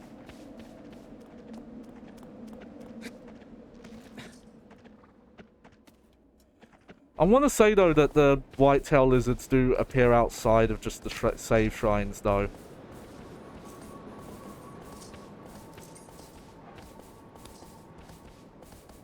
I'm going to have a quick look. Those are the regular lizards there. I imagine spotting the, like, lizards out in the wild is easier, just with the higher resolution. Oh, that was some popping. Some popping gamer.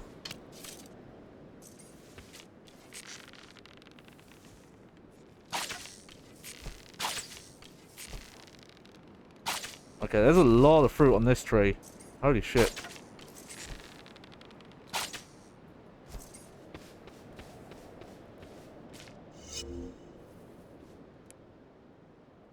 You know, on easy mode, getting the extra health doesn't really do much for you. Considering how easy you can, like, lose almost all your health on this difficulty, it's probably good to go for the fruit.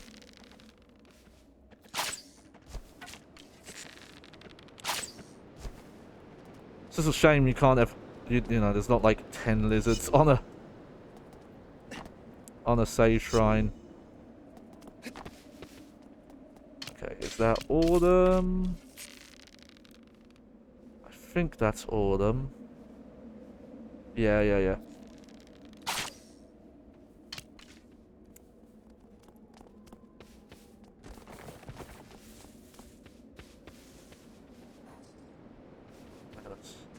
Birds.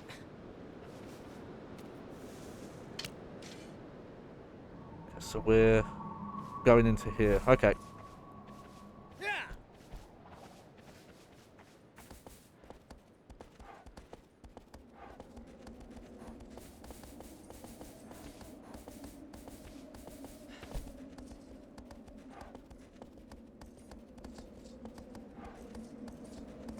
I'm curious how easy it is to kind of do the exploration stuff that some people have done. I guess it would be like using an emulator and using the specific cheats that kind of just let you fly around. That would be a fun stream to do that kind of stuff. Like, go to the... actually look at the dam. Though I know someone made a mod where they actually did add a bunch of collision to it, but flying around would probably be the...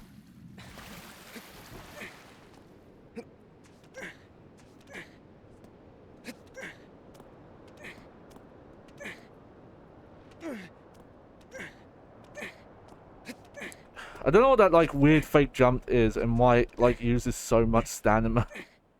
There we go.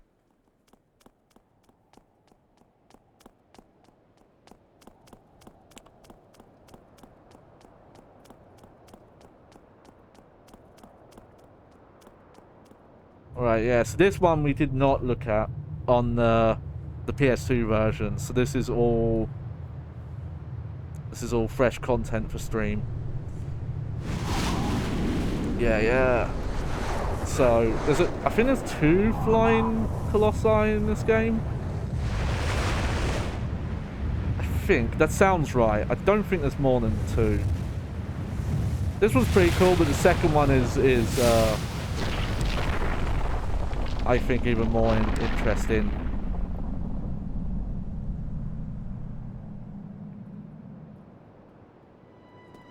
But I don't know if I've ever done this hard mode.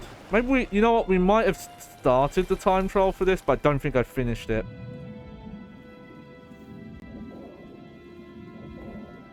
But hey, we got slightly more stamina because I found 1 lizard. So we got that going for us. I was going to say earlier, talking about the reason why I was curious about the Colossi number is, say I stopped it after doing 8, you'd think, oh, that's half the game left. But the thing is that from what I understand, the further you get in, it starts taking a lot longer to get to some of the Colossi, especially some of them actually are kind of like a puzzle. Okay, so I'm a bit too low. I think it's not able to show me its weak points from here. But we are going to, yep. I think this is a good example of one that, yeah, oh, yeah. I'm pretty sure this one is one of the ones that's like, as long as you don't shoot at it, I don't think it ever actually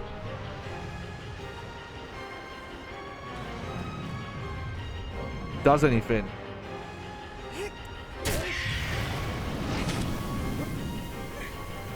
Oh.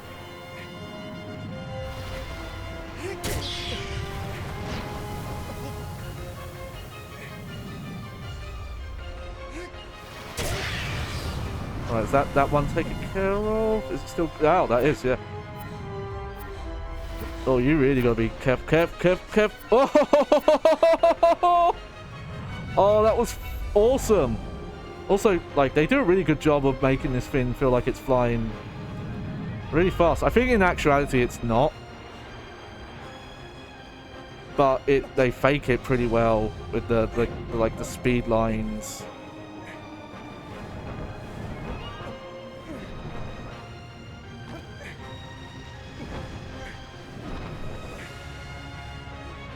Oh yeah, this one.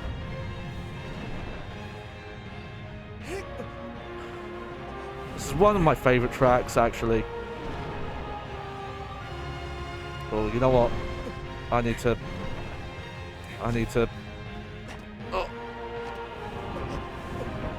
Oh. Oh, lucky.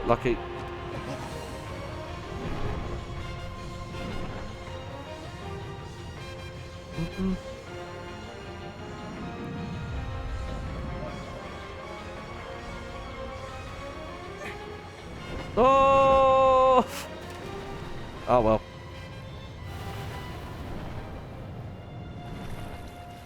Okay, so if you fall off, you just have to find... You basically have to go back into the middle, because that's where all those pillars are. You can actually climb up some of these buildings. I'm not sure to what purpose.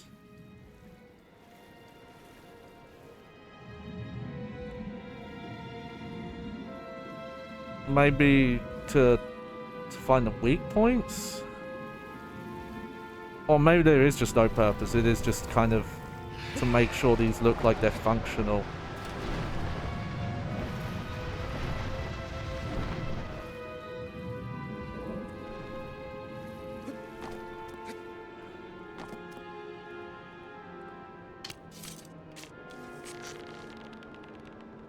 Well, we got one. But yeah, if you're doing the time trials, you pretty much can never fall, is the rule.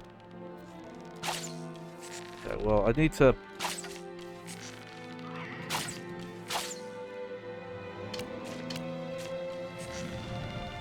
I need to get its attention.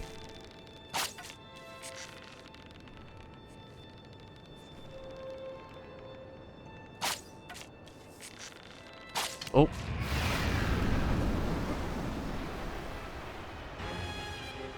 Okay, so we did the right wing, but we haven't done the left one. So I think on normal, you don't even go on the wins. It's just the tail.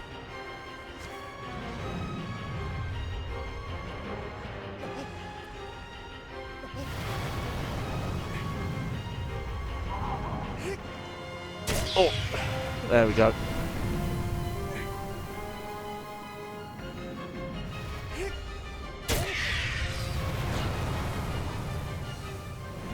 Oh wow, did that in 2 hits that time. Ah. Yeah, the physics get a little... They do get a little wonky when you try and do some, like, jumps while they're moving. I think that's why it'd be interesting to look at the remake, because in my head that stuff's actually pretty much the same, but I don't think it's one of those remakes where they like ported the engine to a different engine or built stuff on top of the original engine kind of thing. Though I wish they did, because I wouldn't bring up some of the art direction stuff if you could like press a button or like the Halo Master Chief Collection and swap to the original visuals.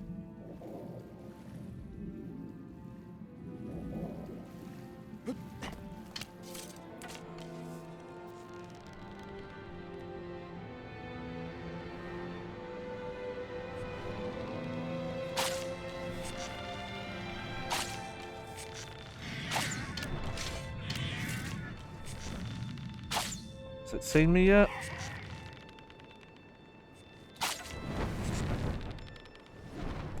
By the way, I'm using, if you hold L1, you focus on the Colossi. Oh yeah, there we go. I think you have to jump there. If you try and just hold the grip button, I'm pretty sure you just get walloped. Okay, so I think the last 2 points are on its, like, body and tail.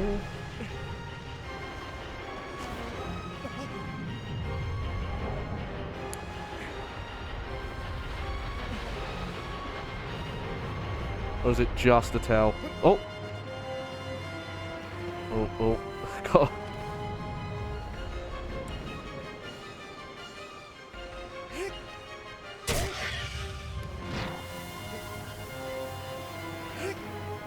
It could be just the tail. Yeah, I think it is.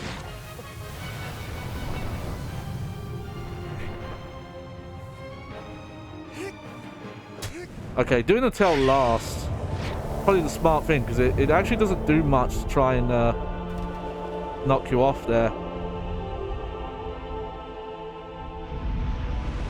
By the way, if you start to get the impression that seeing the each Colossus die when you kill it is actually kind of sad, that's intentional. Like, you start off assuming they're like big scary threats and all that, but very quickly they kind of want to paint a picture of like, actually you're probably the bad guy here, you're the one coming in. Oh wow, the Colossi died really far away from me there. And that is an intentional design thing, that the death animations are meant to look very tragic, and I don't know if humanizing is the right word, but they're sympathetic probably. It's probably the word you would use.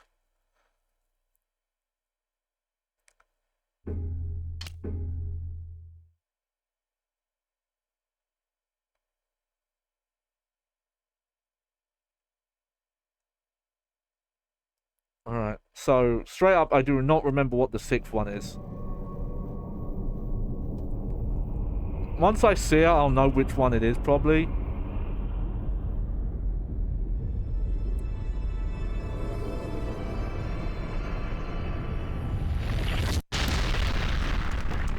Also, I feel like the kind of the glowing thing where the statues break, that's meant to kind of remind you of the powers that the girl had in Eco as well.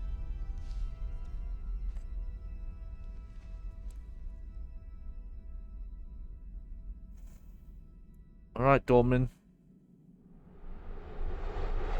It's not Doorman, it's Doormin. Don't get twisted. A giant lurks underneath the temple. It lusts for destruction, but a fool it is not. You know what? I don't remember this one. At least not based off that. I don't think that's the, like, snow, the one that's, like, swims under the sand. I think that was a later one that we tried there.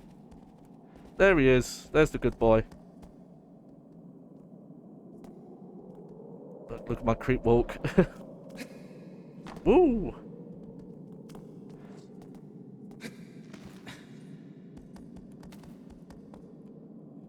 Alright. Oh, okay. But yeah, this will definitely be new territory for us. I haven't really gone off in this direction. I think the thing that I actually played, I talked about this a bit, but the demo is what I really played a lot of. Which is funny, because again, the demo is so small. The demo is literally the shrine, the one I played. There was multiple demos, I should say, but the official UK, the official PlayStation 2 UK magazine, I think you got this square here, and the one below, and maybe they were loaded in, like, these 9 squares here, but you couldn't even get to most of them because the bridges were blocked off. And just the one Colossi fight. And it was straight up, the rest of it was not even in the disc. Like, if you force yourself to later areas, the game just crashes. But there are, like, other previews and E3 builds and stuff that have gotten out that does actually have, like, early versions of that stuff. Where even if the demo was only supposed to be this one fight, you can find the rest of them. And I still want to look at one of those one day.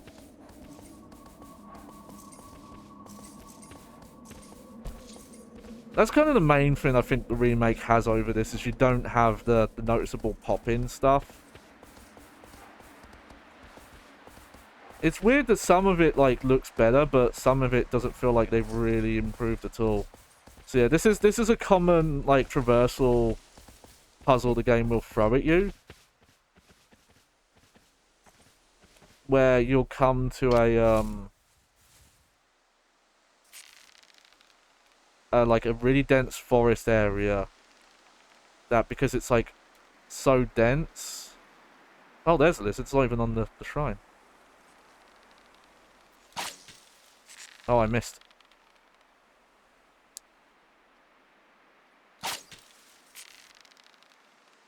Oh, come on, you bastard.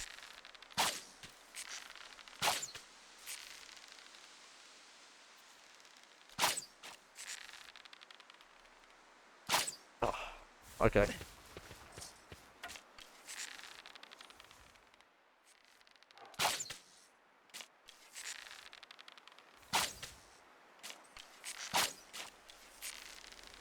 These pins are so hard to hit.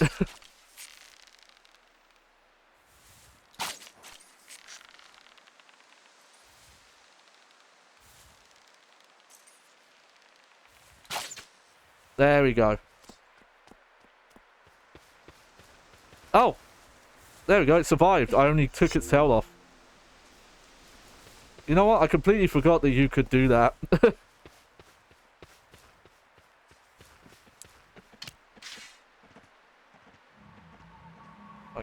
So you could get sunlight in some areas, but there's a lot of coverage above, so in some areas you just...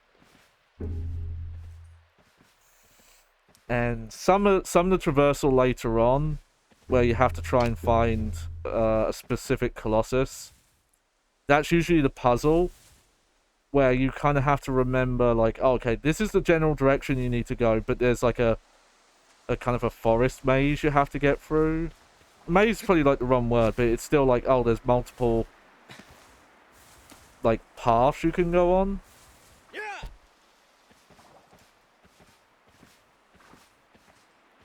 Okay, let's go around because there's a lake there. I think aggro just straight up does not want to go into most bodies of water. I think some of the like extra save shrines and fruit trees also are in like optional areas where you have to kind of go off the beaten path a little bit. I could be wrong about that though. Okay, so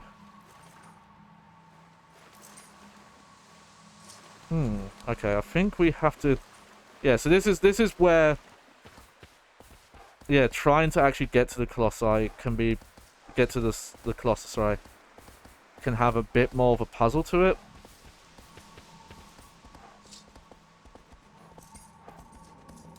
I think this is the right way though, because I think this path curves around.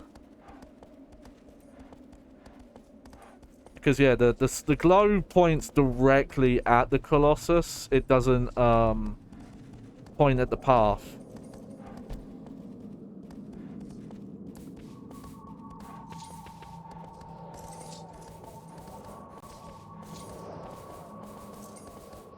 Also, yeah, that whole effect of like, yeah, if you use the sword in a really bright area.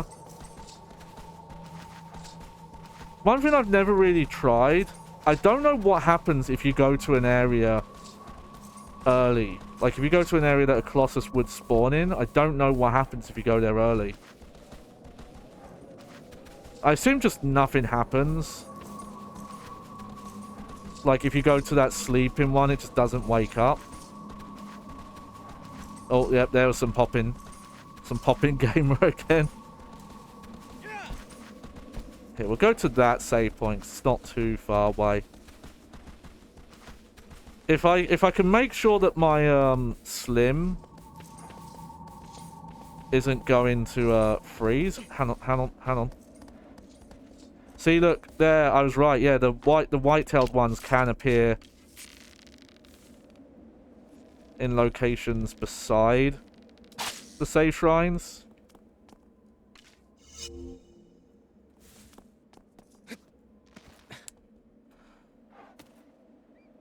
Most of them here are just the regular ones.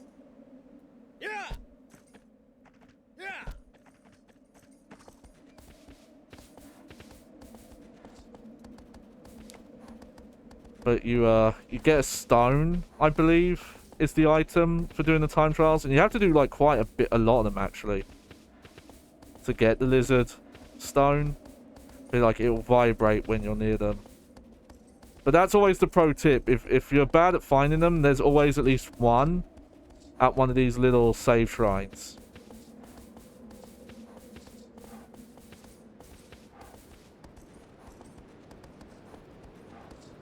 Like, I think that's the case for all the save shrines in the game.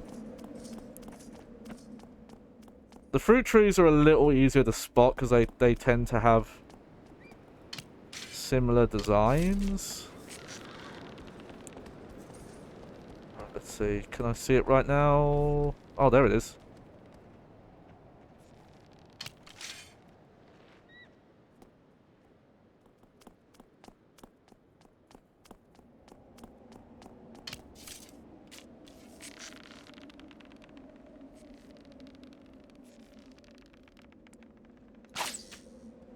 Oh, lucky.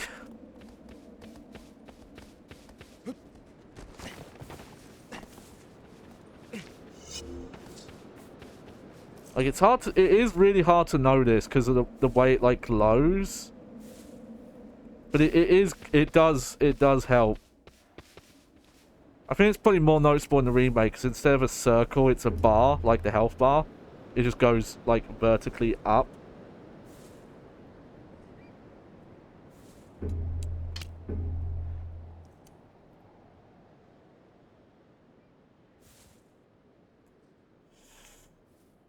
Yeah, so you know what? We probably won't stop at the 8th.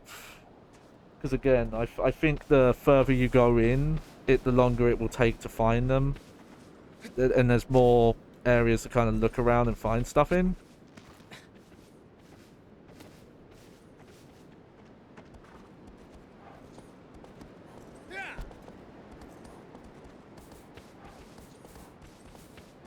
I'm pretty sure this tree is going to have fruit on it. Like, usually if the tree has climbing stuff on it, I think it tends to have fruit.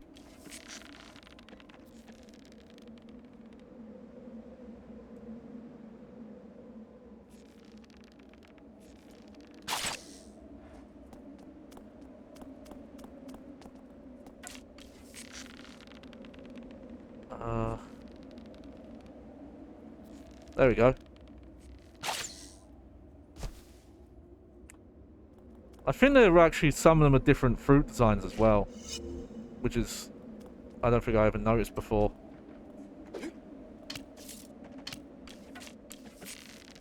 Okay, the only one on this tree? That might be.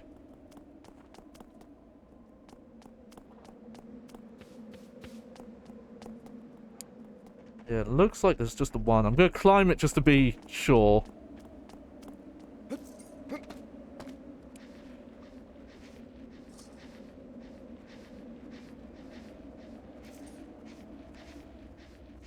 Oh, yeah, see, there's another one. I just saw it.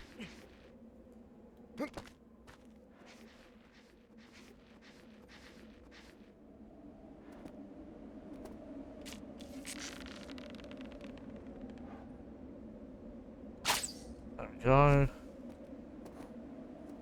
Is there any on here? No. Okay, so that... Yeah, that's all the fruit. Just gotta find out where that one dropped. There we go. The fruit makes a huge difference. You really notice with the fruit. I bet the Stanimal one does make a bigger difference than you can tell. It's just it's so hard to tell because you're putting the you're making the circumference like slightly wider. That's an entirely different area over there. Don't think we need to go over there. Yep. And I don't think that's optional. I think that is... Let's have a look. Yeah, because you see there's cloud coverage there. That's... We talked about this on the PS2 night, but you can see that there's less clouds now, and they specifically uncover where you've taken out each Colossi. Let's head this way though. I will say this reminds me that I talk about that this game I think had some influence in the direction that Zelda went over the years afterwards. Some of the boss design for sure.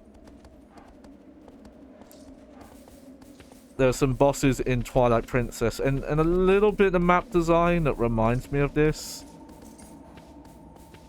But probably the one that's the most... Hold on, that's a...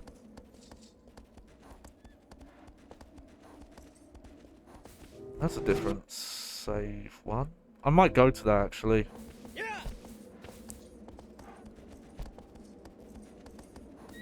Again, just because getting the lizard tails here is actually really good. But I think it's the one... This kind of idea of the map. You see it most in Breath of the Wild and Tears of the Kingdom. Especially, you know, there's the lack of the music's like really hits home that kind of isolated feel. That this is like a land that's inactive. But I feel like a bit of a hypocrite, because as much as I like this game, and I do like Breath of the Wild, but I think the lack of music, and the music that is there, at least in Breath of the Wild, I can't speak about Tears of the Kingdom because I've not played it. Oh, that didn't hit? Really?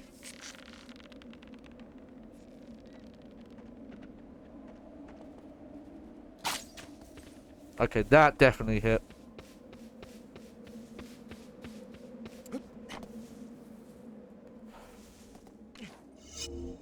Okay, let's see. How much of a difference did that make?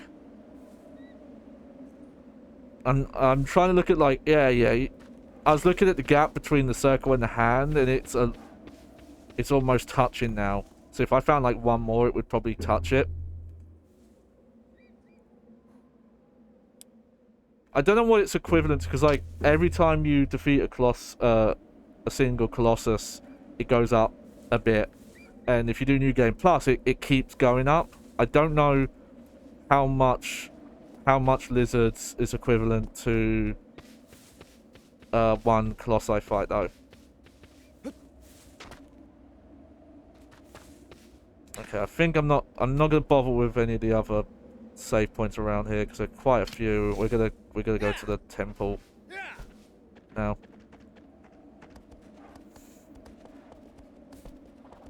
But yeah, like in parts of Breath of the Wild, I think the quiet stuff makes sense. But it's just there's so little music in that game, and the weird kind of random piano incidental pieces where it just feels like, oh, this would be an orchestrated piece, but we took out most of the instruments, it's just the piano part.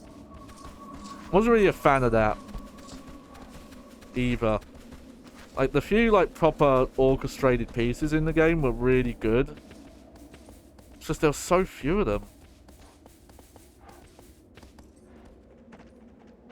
Okay, I think I have to leave Aggro here. Yeah.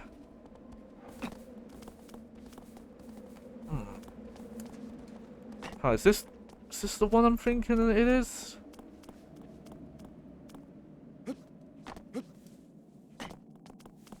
Now that I'm like think of this location where we go, like, so obviously Aggro can't come with you. Yeah, I think I know which one this is actually.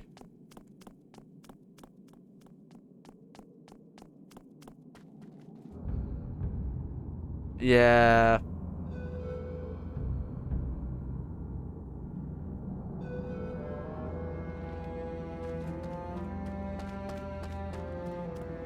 Let's see. Yep, I know which one this is.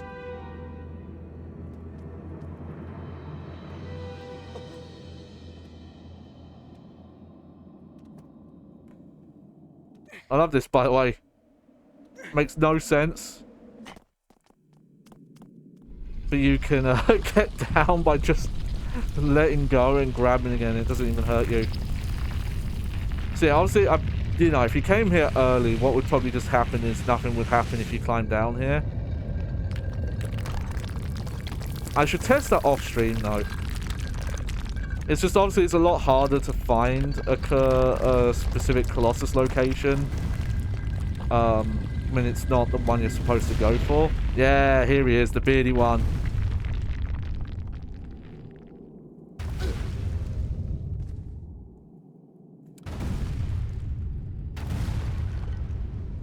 Oh no.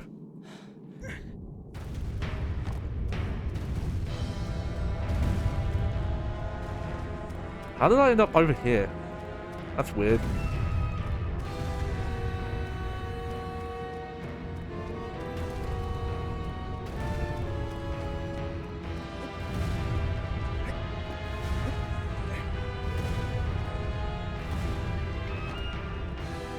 You know, I think this is a song we've heard, but it might be a slightly different arrangement. Maybe I'm wrong though. It sounds slightly different though. Like it's got more instruments. That might just be in my head.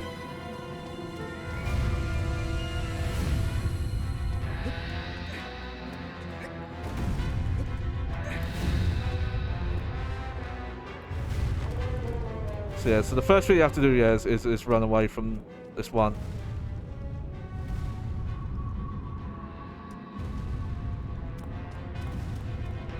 Oh, you're not following.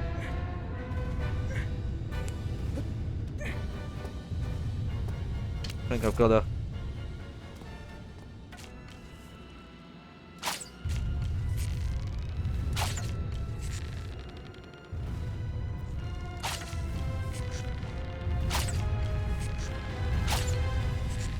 Yeah, see, it's blinking because the arrows do damage when you hit them in certain areas. And if you look at the health bar, I think if you get like enough hits in, you do see that it has gone down.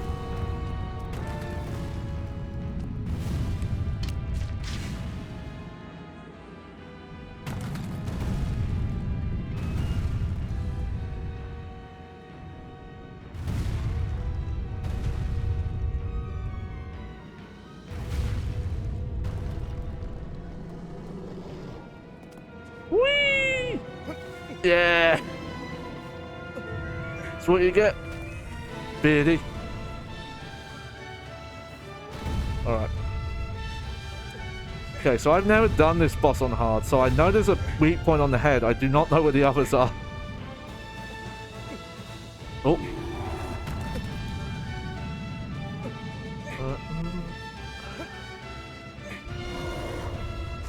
There we go. That's what I was trying to do. That was kind of like one of the flins. Okay, first get all the... Yeah, get all my stamina back.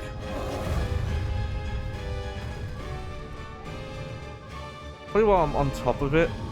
Oh, never mind.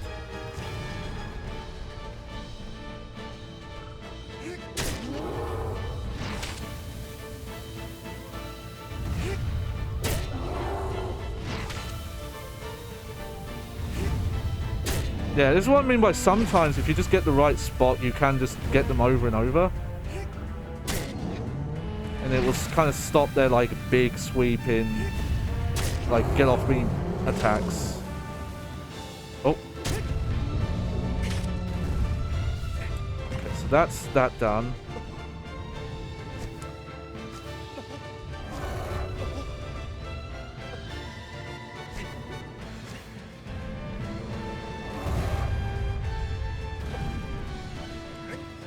Careful, careful.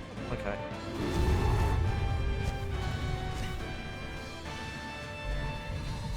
Okay, I think on its back somewhere is where one of them is. Oh yeah, I see it. Yeah, if you have the sword equipped when you're close enough to the glyphs, they'll glow. But also if you shine, if you're further away and you shine the glyph with the light, it will kind of, I think it will stay lit for a while.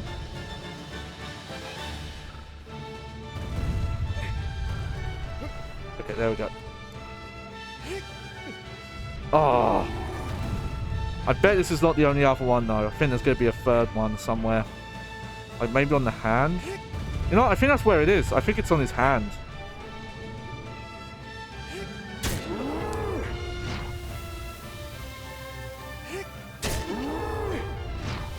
Okay, for safety's sake, I'm going to climb back up for a bit.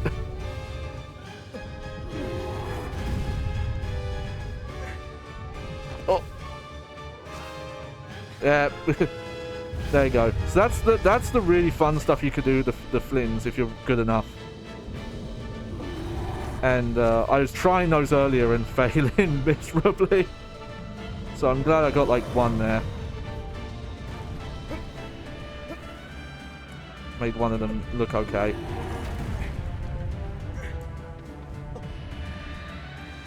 But if you want to see like the really crazy flins, you need to look up the speed runs for sure.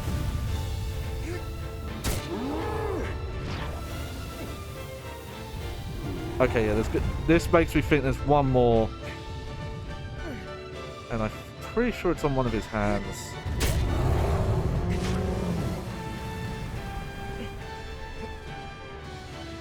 Right, yep. Get back up.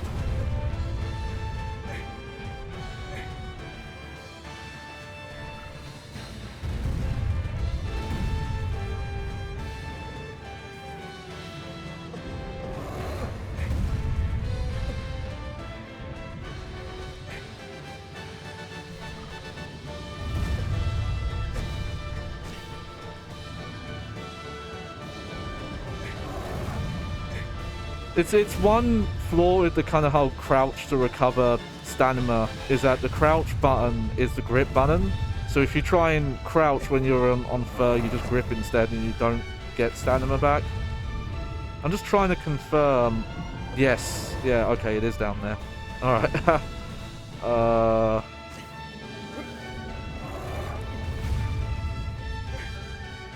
I do not know how to get to the hand, really. Oh! Oh! Oh, almost! Oh, there we go!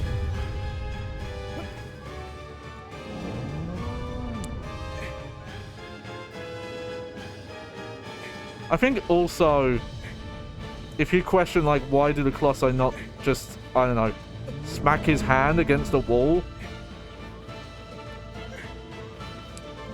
I think there's some implication that... Oh god, okay. Okay, what am I supposed to do here? He's in a loop.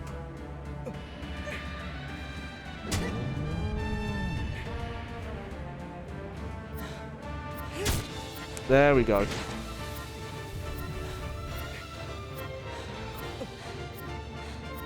Yeah, just not much I could do there.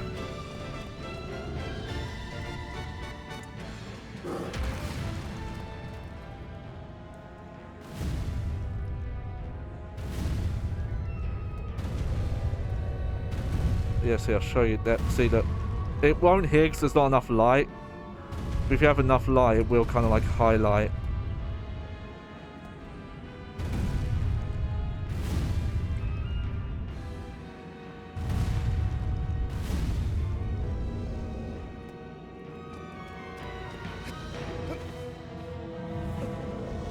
You know what?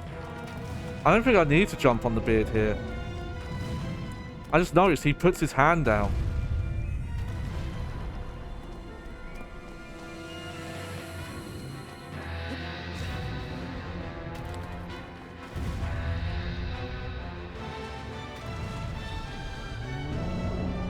Now, will he just do this in a loop again, or... Yeah, this doesn't seem fair.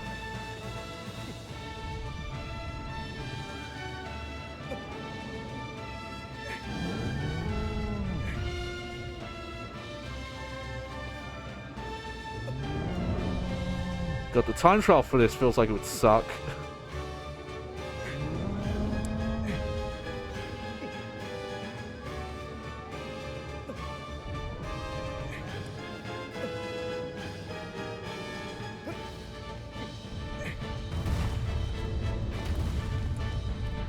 Yeah, you know, I'm thinking about it.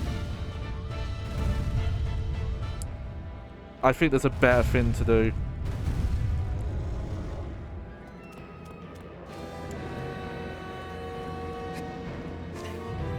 Okay. Oh, I messed it up. I was gonna go for the jump stab.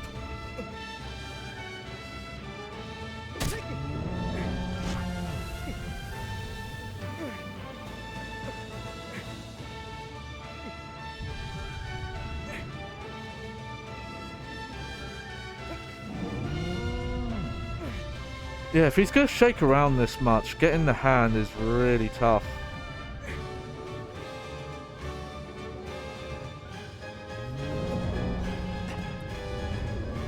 Surely there's like a better method.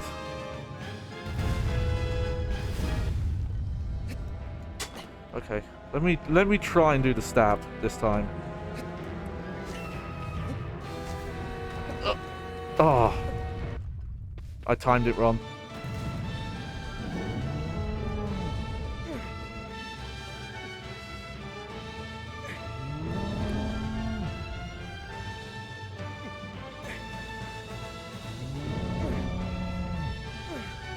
Yeah, like, when are you supposed to stab here?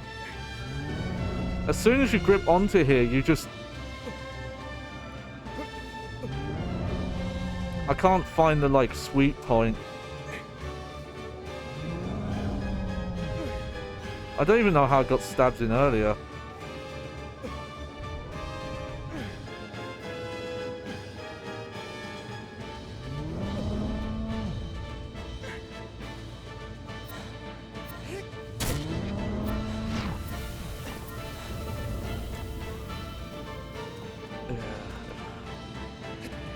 I keep forgetting you have to hold jump to jump higher.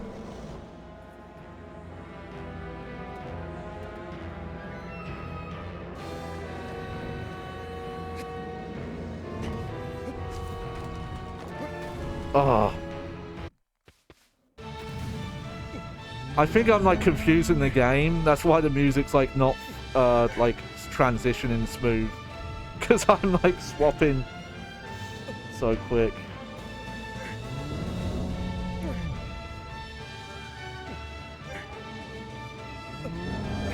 This one really is a pain though. It makes me think I'm missing something to make it like stop doing this.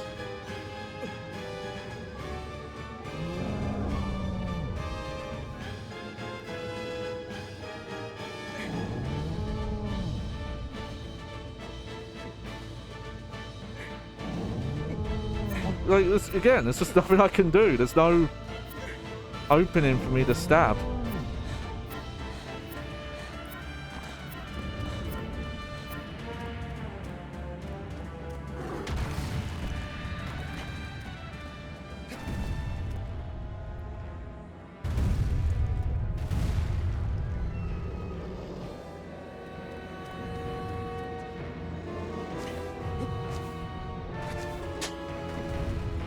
I did count.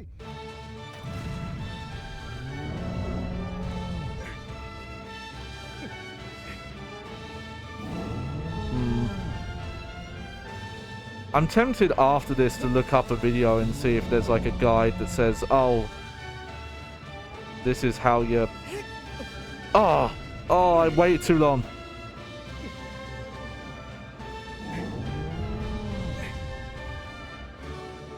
Because you have to have like both your feet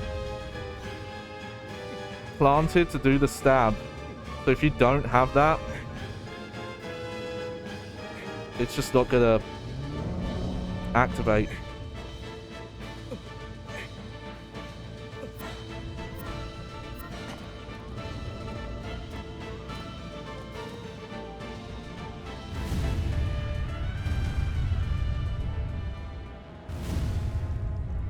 Has he lost us?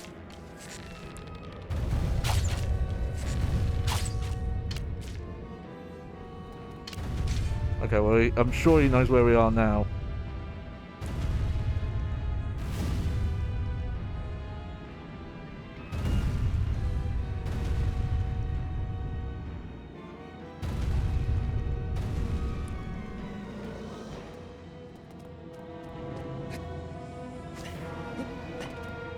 Oh, no, that was... Why did you grip? Oh.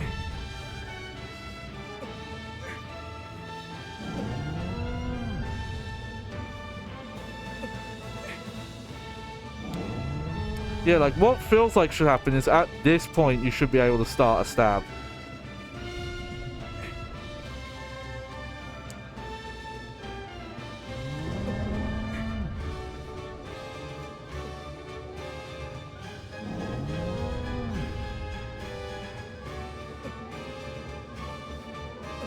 But you still lose your foot in there, like he slips again, see?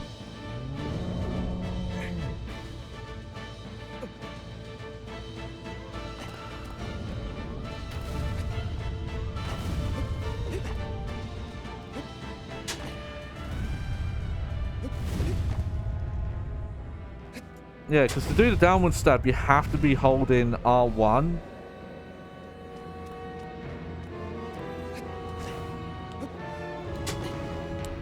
shit. Okay, that was the downward stab I missed. Oh, I'm getting all like tense because this one is taking like so long.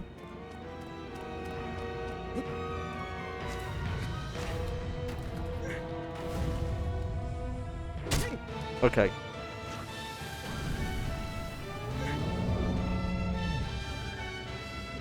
Well, I got hit in.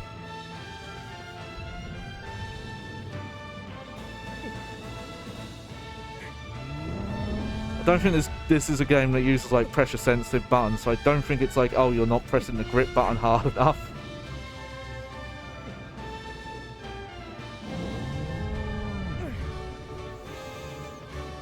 I think between streams here, I'm gonna load up the PS2 version and see if this part is as hard. And if it's not, you know, we might just swap to the PS2 version again.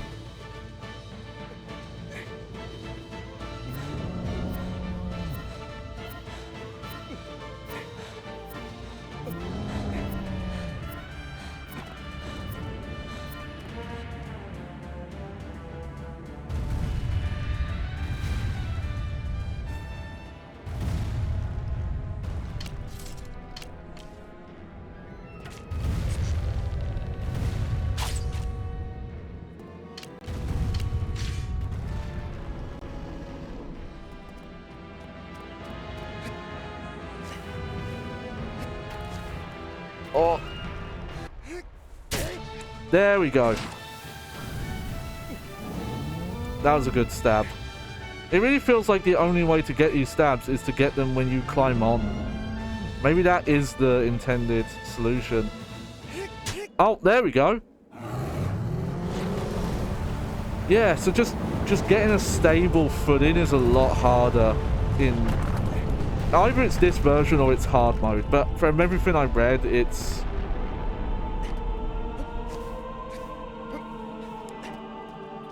It's also just this version.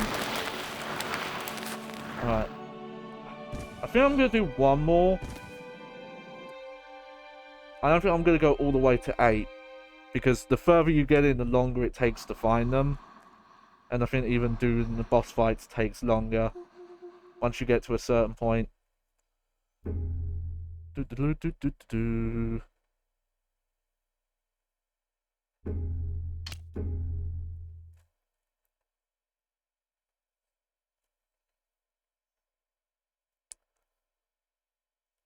Yeah. Because, yeah, defeating 8 isn't... Like, it's half of the Colossi, but it isn't really half the game.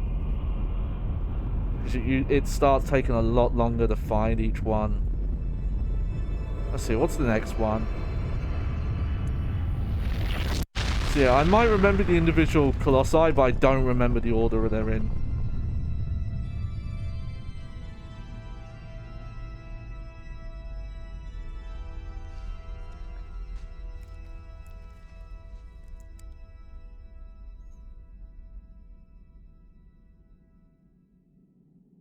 Alright, Dorman. Thy next foe. Oh, I think I know which one this is. Oh, okay. Because there's kind of two water-based ones I'm thinking of. I'm thinking of a later one. I know which one this is, okay. Alright, I think now it's really obvious that, yeah, now you can really see that something's up with Wanda. Like, his neck's looking weird, his hair's darker. I think if you look, like, in the arms, you can kind of see it as well. I don't think you can really see it in his knees, even though his knees are, like, uncovered. Okay, so we're going that direction.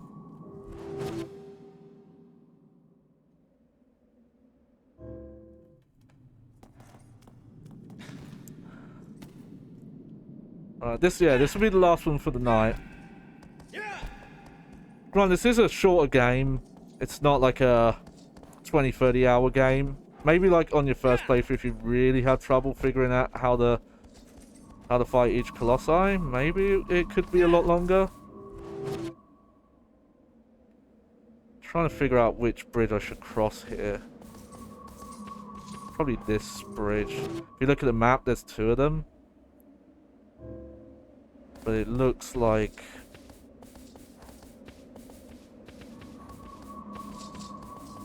we should probably go across, yeah. Don't need to go that way yet.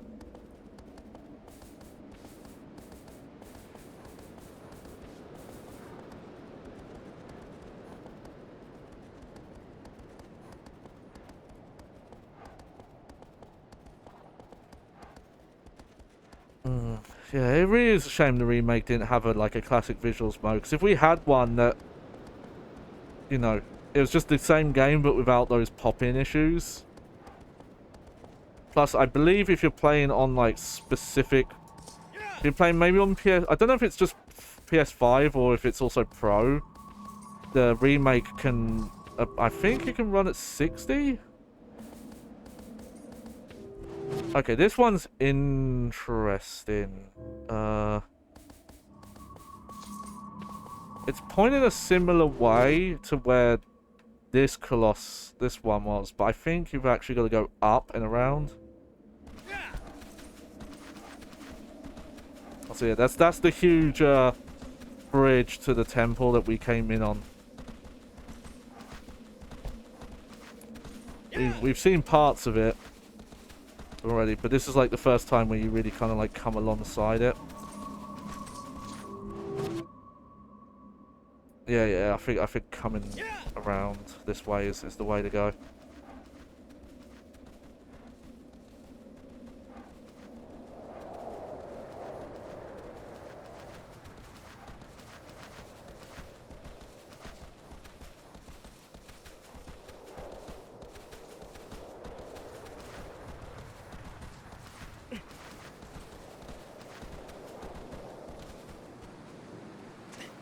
I actually do see the lizard already.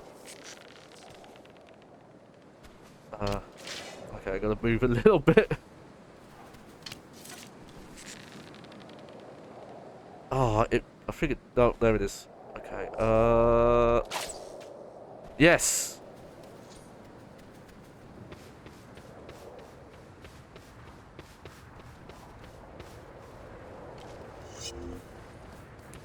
You know what? I think taking out a lizard is only slightly... It's not even that different from taking out a Colossus, looking at the meter increase. Like maybe like 2 to 3 lizards is the same as 1 Colossus battle.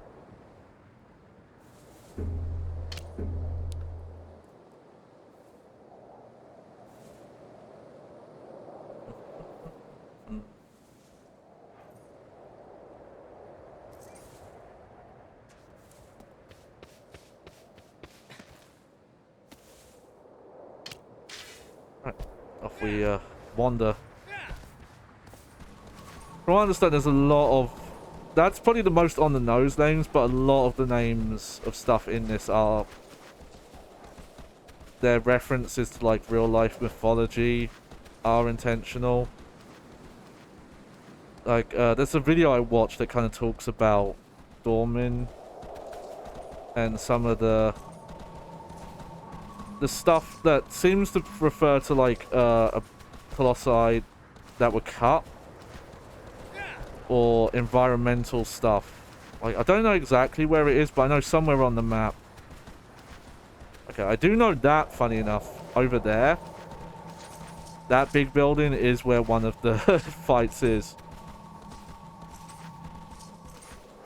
But there's like a kind of a Stonehenge looking area. And I found this. Oh god, I gotta find it again. There's a really good video talking about like it's like really early prehistory sculptures where these like really ancient civilizations would make these like grave markings by balancing a horizontal rock on like 2 standing ones, like think Domino's, but obviously the main one is Stonehenge. Like, Stonehenge is like what is the famous one. But there's a lot of like earlier ones where they're done with like more misshapen rock, and they're really fascinating to just even look at, because a lot of them, they found like the perfect spot where it, even though it looks crooked, because the rocks are uneven shapes, they like perfectly balance, and they've stayed up for thousands of years. But yeah, there's a environmental piece that's part of a cut Colossi. And funny enough, we know this because there's screenshots of it out there. Okay, yeah, we're heading the right way. But I don't know all the interesting spots for the environmental stuff. I do know a little bit from videos I've watched. Some of the ruins you come across that aren't part of a boss arena do have lore attached to them. Just obviously there's not a lot of detail about it, because you just have to infer. But there's specifically stone structures near one of the Colossi that later appears in Eco, and Eco is set after this.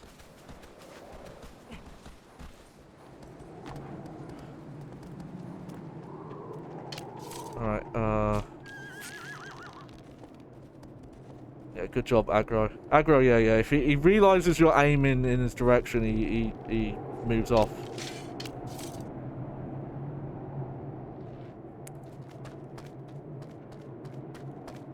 So I've kind of talked about the slightly different art direction of the remake, and the main thing, and this is probably a good area to show it, is, and granted some of it is because of tech limitations, there's earlier builds where some of the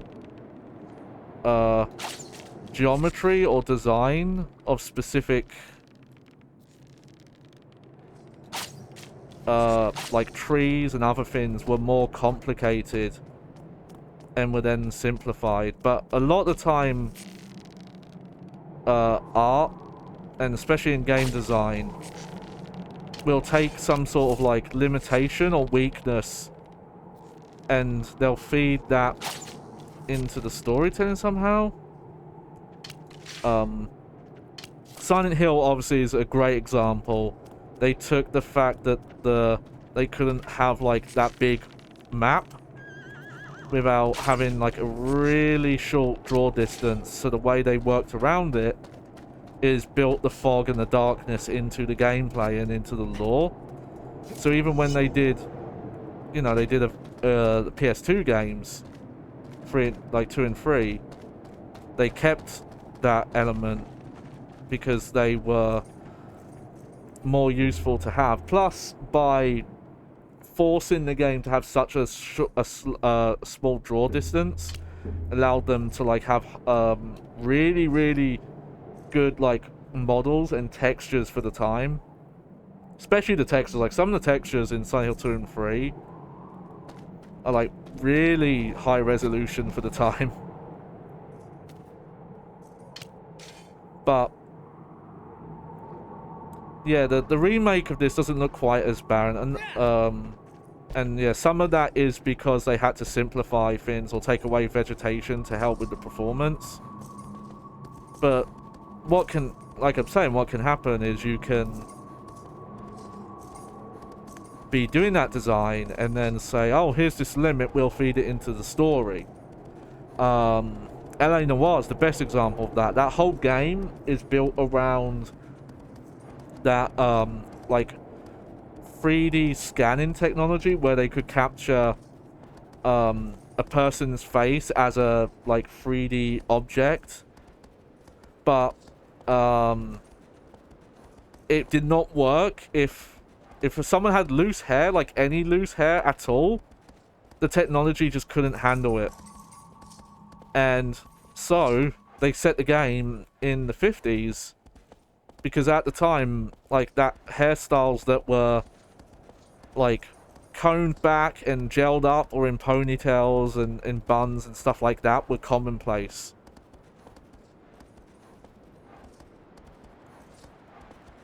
And the remake of this feels like in some situations where the original is really sparse, they added more vegetation and greenness and kind of vibrancy to the environment. I do really want to do a stream where I kind of have both playing at the same time with the same controller. I think I could probably get it working with emulation, but I that's something I'd have to look into, and I wouldn't do it for a while, just, you know, and I don't want to do it like immediately afterwards.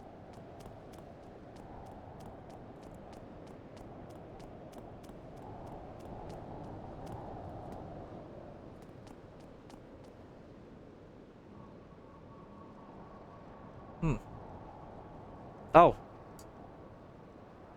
Yeah, do you see it?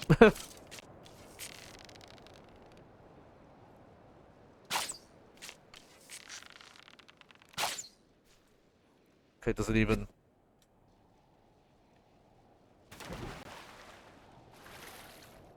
There we go.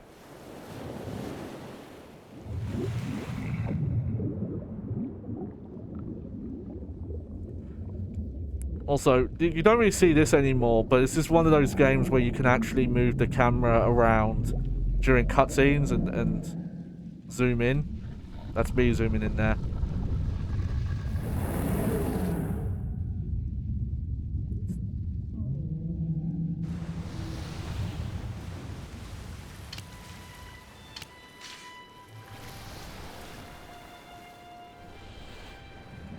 So you know what, this boss fight is one that I remember fighting, but I actually do not remember too much how you're supposed to do it. Like what the specific strategy is.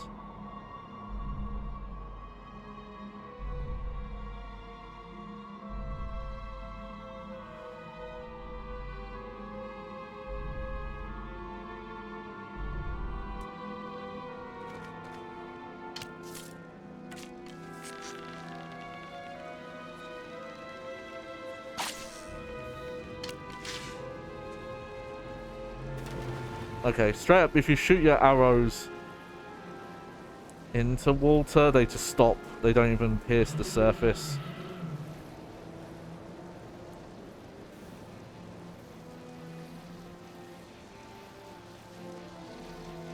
Okay, so he's spotted me now.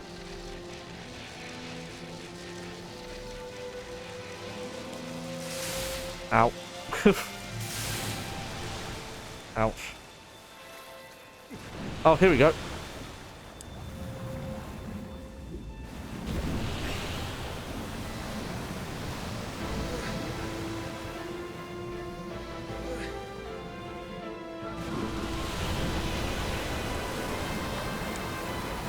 There we go.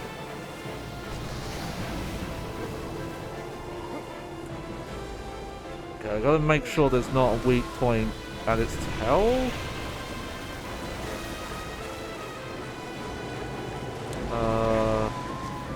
Oh, there isn't. Okay. You gotta be careful with this one, because I think if you take too long...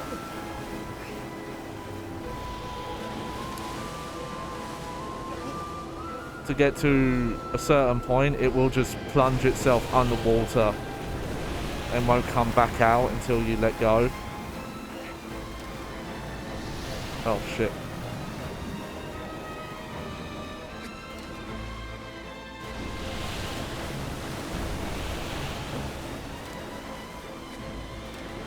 Oh, well.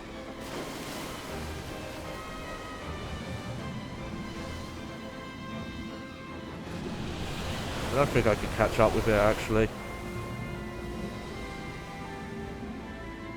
Nah, it's way faster than me. Ah, who would have thought? Okay, well, lesson learned. There's no stabbing point on the tail.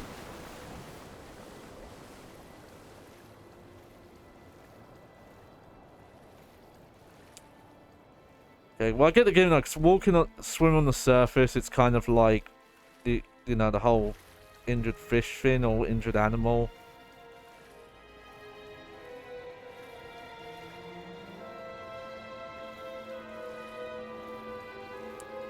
The thing that seems difficult here, though, is avoiding the shocks.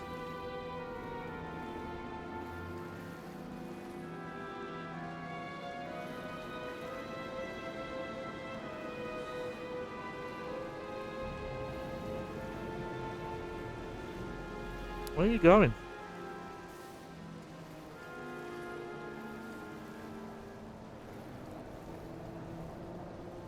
It's like Anaconda in Time Spears 2. Been thinking about that because I played Anaconda recently.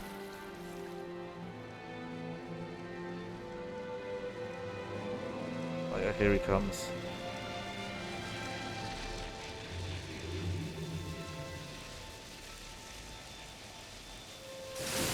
Oh, little shock, but that's fine. There we go. Oh, we don't have a lot of stamina though.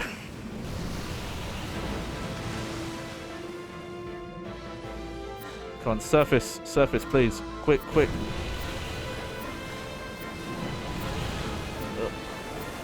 Oh. I think that was less than a second left there.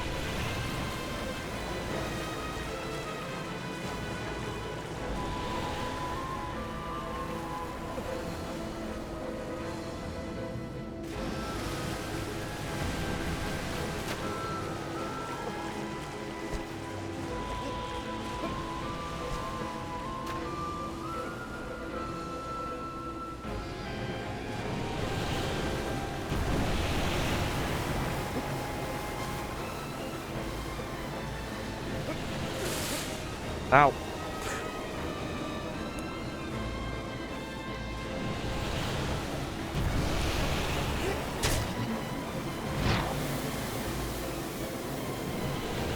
Okay, so that's how you disable, like, each...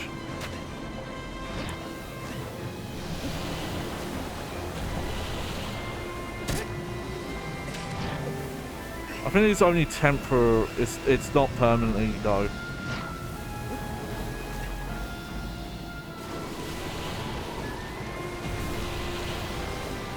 This one still looks really cool.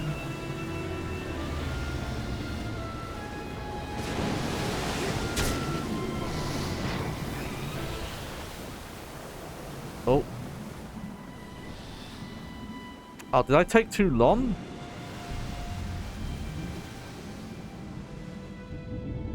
Is it not going to surface now?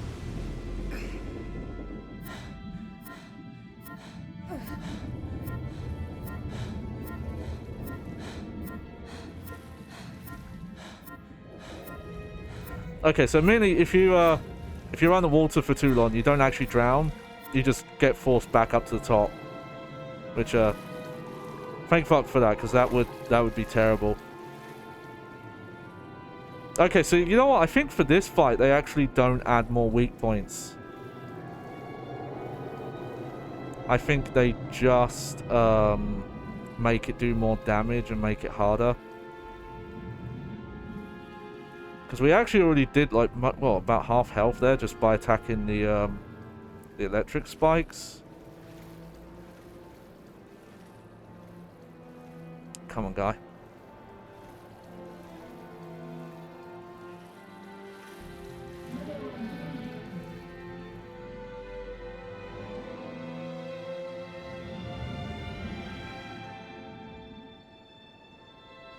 Oh, here he comes.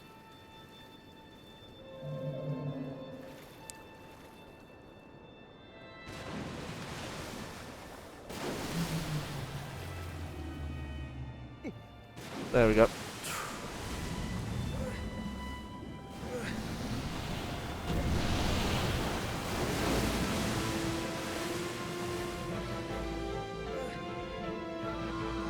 Yeah, on hard mode, it feels like you only just have enough stamina to do that bit.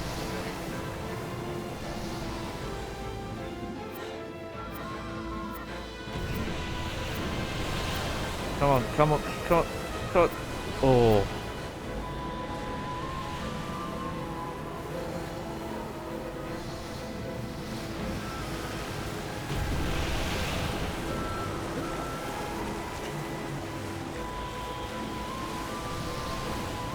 Here we go.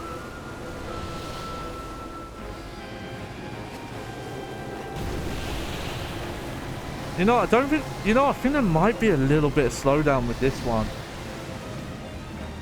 This doesn't feel like it's locked 30, this fight. But it's weird. It seems like the game's slower. As opposed to just, like, dropped frames. Odd.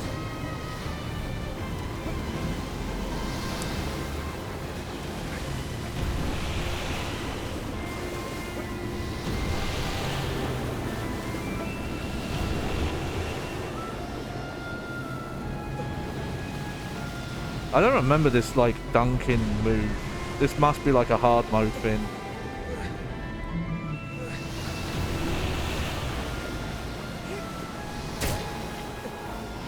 There we go.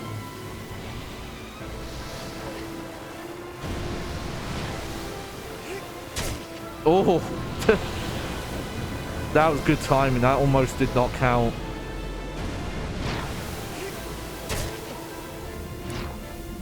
Yeah, this one you really have to time well. There we go. Yeah, so that one they don't give you extra glyphs. That's interesting. The only thing they probably could have done is just put an extra weak point on the tail as well. Probably wouldn't have added much to the fight. Yeah, poor guy.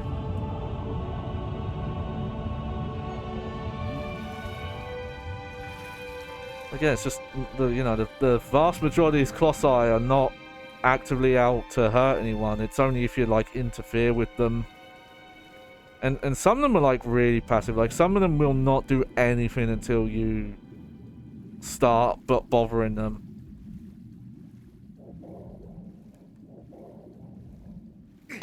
There we go. I think I am gonna stop here though. Don't think I want to go for 4 hours. That's probably how, like, another hour is probably how long it would take to get to the 8th one and finish it. Maybe not. What was that, the 7th? Plus, I'm pretty sure from the 8th Colossus onwards takes a lot longer than this has. I'm probably getting through this decently quick just with the pre-existing knowledge, though. I am enjoying this on hard mode.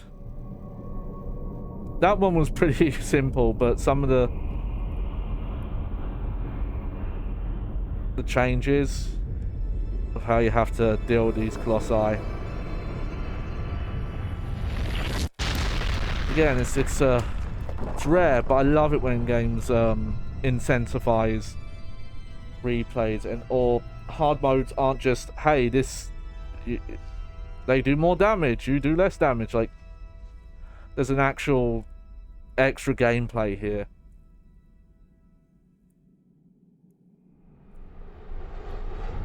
Right, unless this is one that I really want to see. A tail trapped within a pell deep within the forest. A shadow that crawls... okay, I remember this one. Yeah, you know, I don't mind saving this one. I think this is one of the smaller ones. Yeah, I think I know which one that is. Right, yeah, just gonna get one good look at Wonder here. I think you can really start to see now that something's up. And this was again, there's nothing in the game telling you this. you get to a certain point in the game, and I think for some people it would be a lot later than this, especially if you were pacing the game out. But once you get to like the back like quarter, maybe third, you really start to notice like something's up. Why does my character look like he's on the verge of death? But yeah, we'll save here. No, this has been fun, but yeah, something feels off sometimes, where being able to get a good like foothold just feels harder. And you know, we played the PS2 version like 2 weeks ago, so it is quite fresh in my memory. But you know, it's still like, it runs a lot better, the higher resolution, the fact that the art style is kept very intact as well.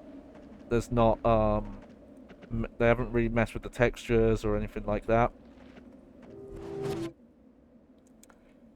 There you go. Yeah, see, there's a uncovered map. Though I'll say this now, we'll talk about this now quick. So not all the clouds get removed, and I think that's pretty much because of Colossi that were cut. I think it's pretty obvious that the one here, I think if I zoom in, like there's going to be one there. I think there might be one at the top, kind of, because there are paths leading that way. Obviously we haven't done pretty much any over there. And there's going to be some in the south area as well. Alright, well, you know, we'll see that another time. Still had oh, that was just a lot of fun. I still really get into this game. Just enjoying the environment, like paying attention to it. Alright, let's go full screen here. So there we go, that was the stream. Just a quiet one today. I think after we get through Shadow Colossus, I'm going to start picking some stuff that I'm less familiar with. And some more crazy kind of stuff. Maybe something a bit different, because we have done a lot of this kind of PS2 era style stuff recently. But, you know, maybe not. I don't know. So, what's coming up next on the channel? Next stream will be Saturday. That will probably be PlayStation Grab Bag, unless... Here's the thing, I still have a decent chunk of PlayStation 1 games I haven't pulled out. I have a lot coming in the post, a bunch that apparently should have arrived already and haven't. So I'm getting a bit worried about that. But we have... Mate, like, the big chunk of them are racing games. There'll be a day where we'll do like a racing themed day. That one I might hold off on for a while, because one of the games I got, I only brought on eBay yesterday. So that's not going to be here for a bit. And the Final Fantasy Day, I need to wait for the disc of Final Fantasy VI to come. And maybe I should... the only other one I don't have on PlayStation 1 would be Final Fantasy Anthology. But I don't know how much that one costs. I'd have to look up the price and see if it's worth it. And no, I now have a little, you know, thank you very much again. We got a donation yesterday. I don't want to start using that on just specific games, especially if I'm only going to play them one time. And it's stuff that it's more for my physical collection. I think I'm more going to use that money on lighting improvements. Maybe I will, now that I've got that money. I wanted to get a better, a separate arm for the camera that I use for the overhead cam. You can get like specific, they're very similar to these arms here, but they're for attaching like camera holders, and they also have a light pointing down, which is better than this lamp, because this lamp goes like up, the one that's over here, the yellow one that's fucking with my green screen. I think we'll still do PlayStation 1 night. on a Saturday again. I don't think it's worn out its welcome yet. Like, every so often I'll take a break from it, especially once I've like run out of games and I'm not quite got the budget to get more. But I've done that stuff for Homefront. I do want to look at that soon. So I'll let you know. It'll either be the fucking stupid stuff going on with Homefront and it having the Easter egg for Time Splitters 2, or it'll be PlayStation Grab Bag, and that will be Saturday. Tuesday, something special is happening. Tuesday is July the 4th.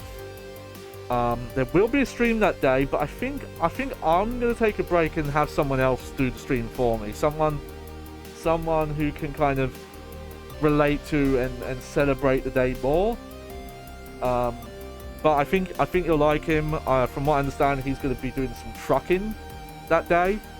I'll put some stuff out on Twitter just leading up to it so people know, hey, something's happening on Tuesday. But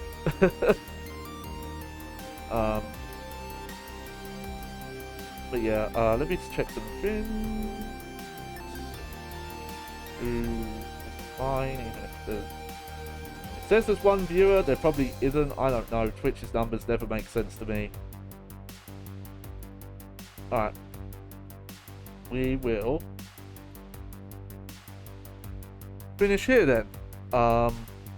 So, I hope you enjoyed the show. I was your host, Johnny Baghead, as always. Picture perfect-ish. Oh, I didn't know this. Sorry. The game's still running on my other screen, and I didn't realize that this can happen. When we did the PS2 version, we saw the bird cutscene when you're idle. I didn't realize aggro can also just go for a little run.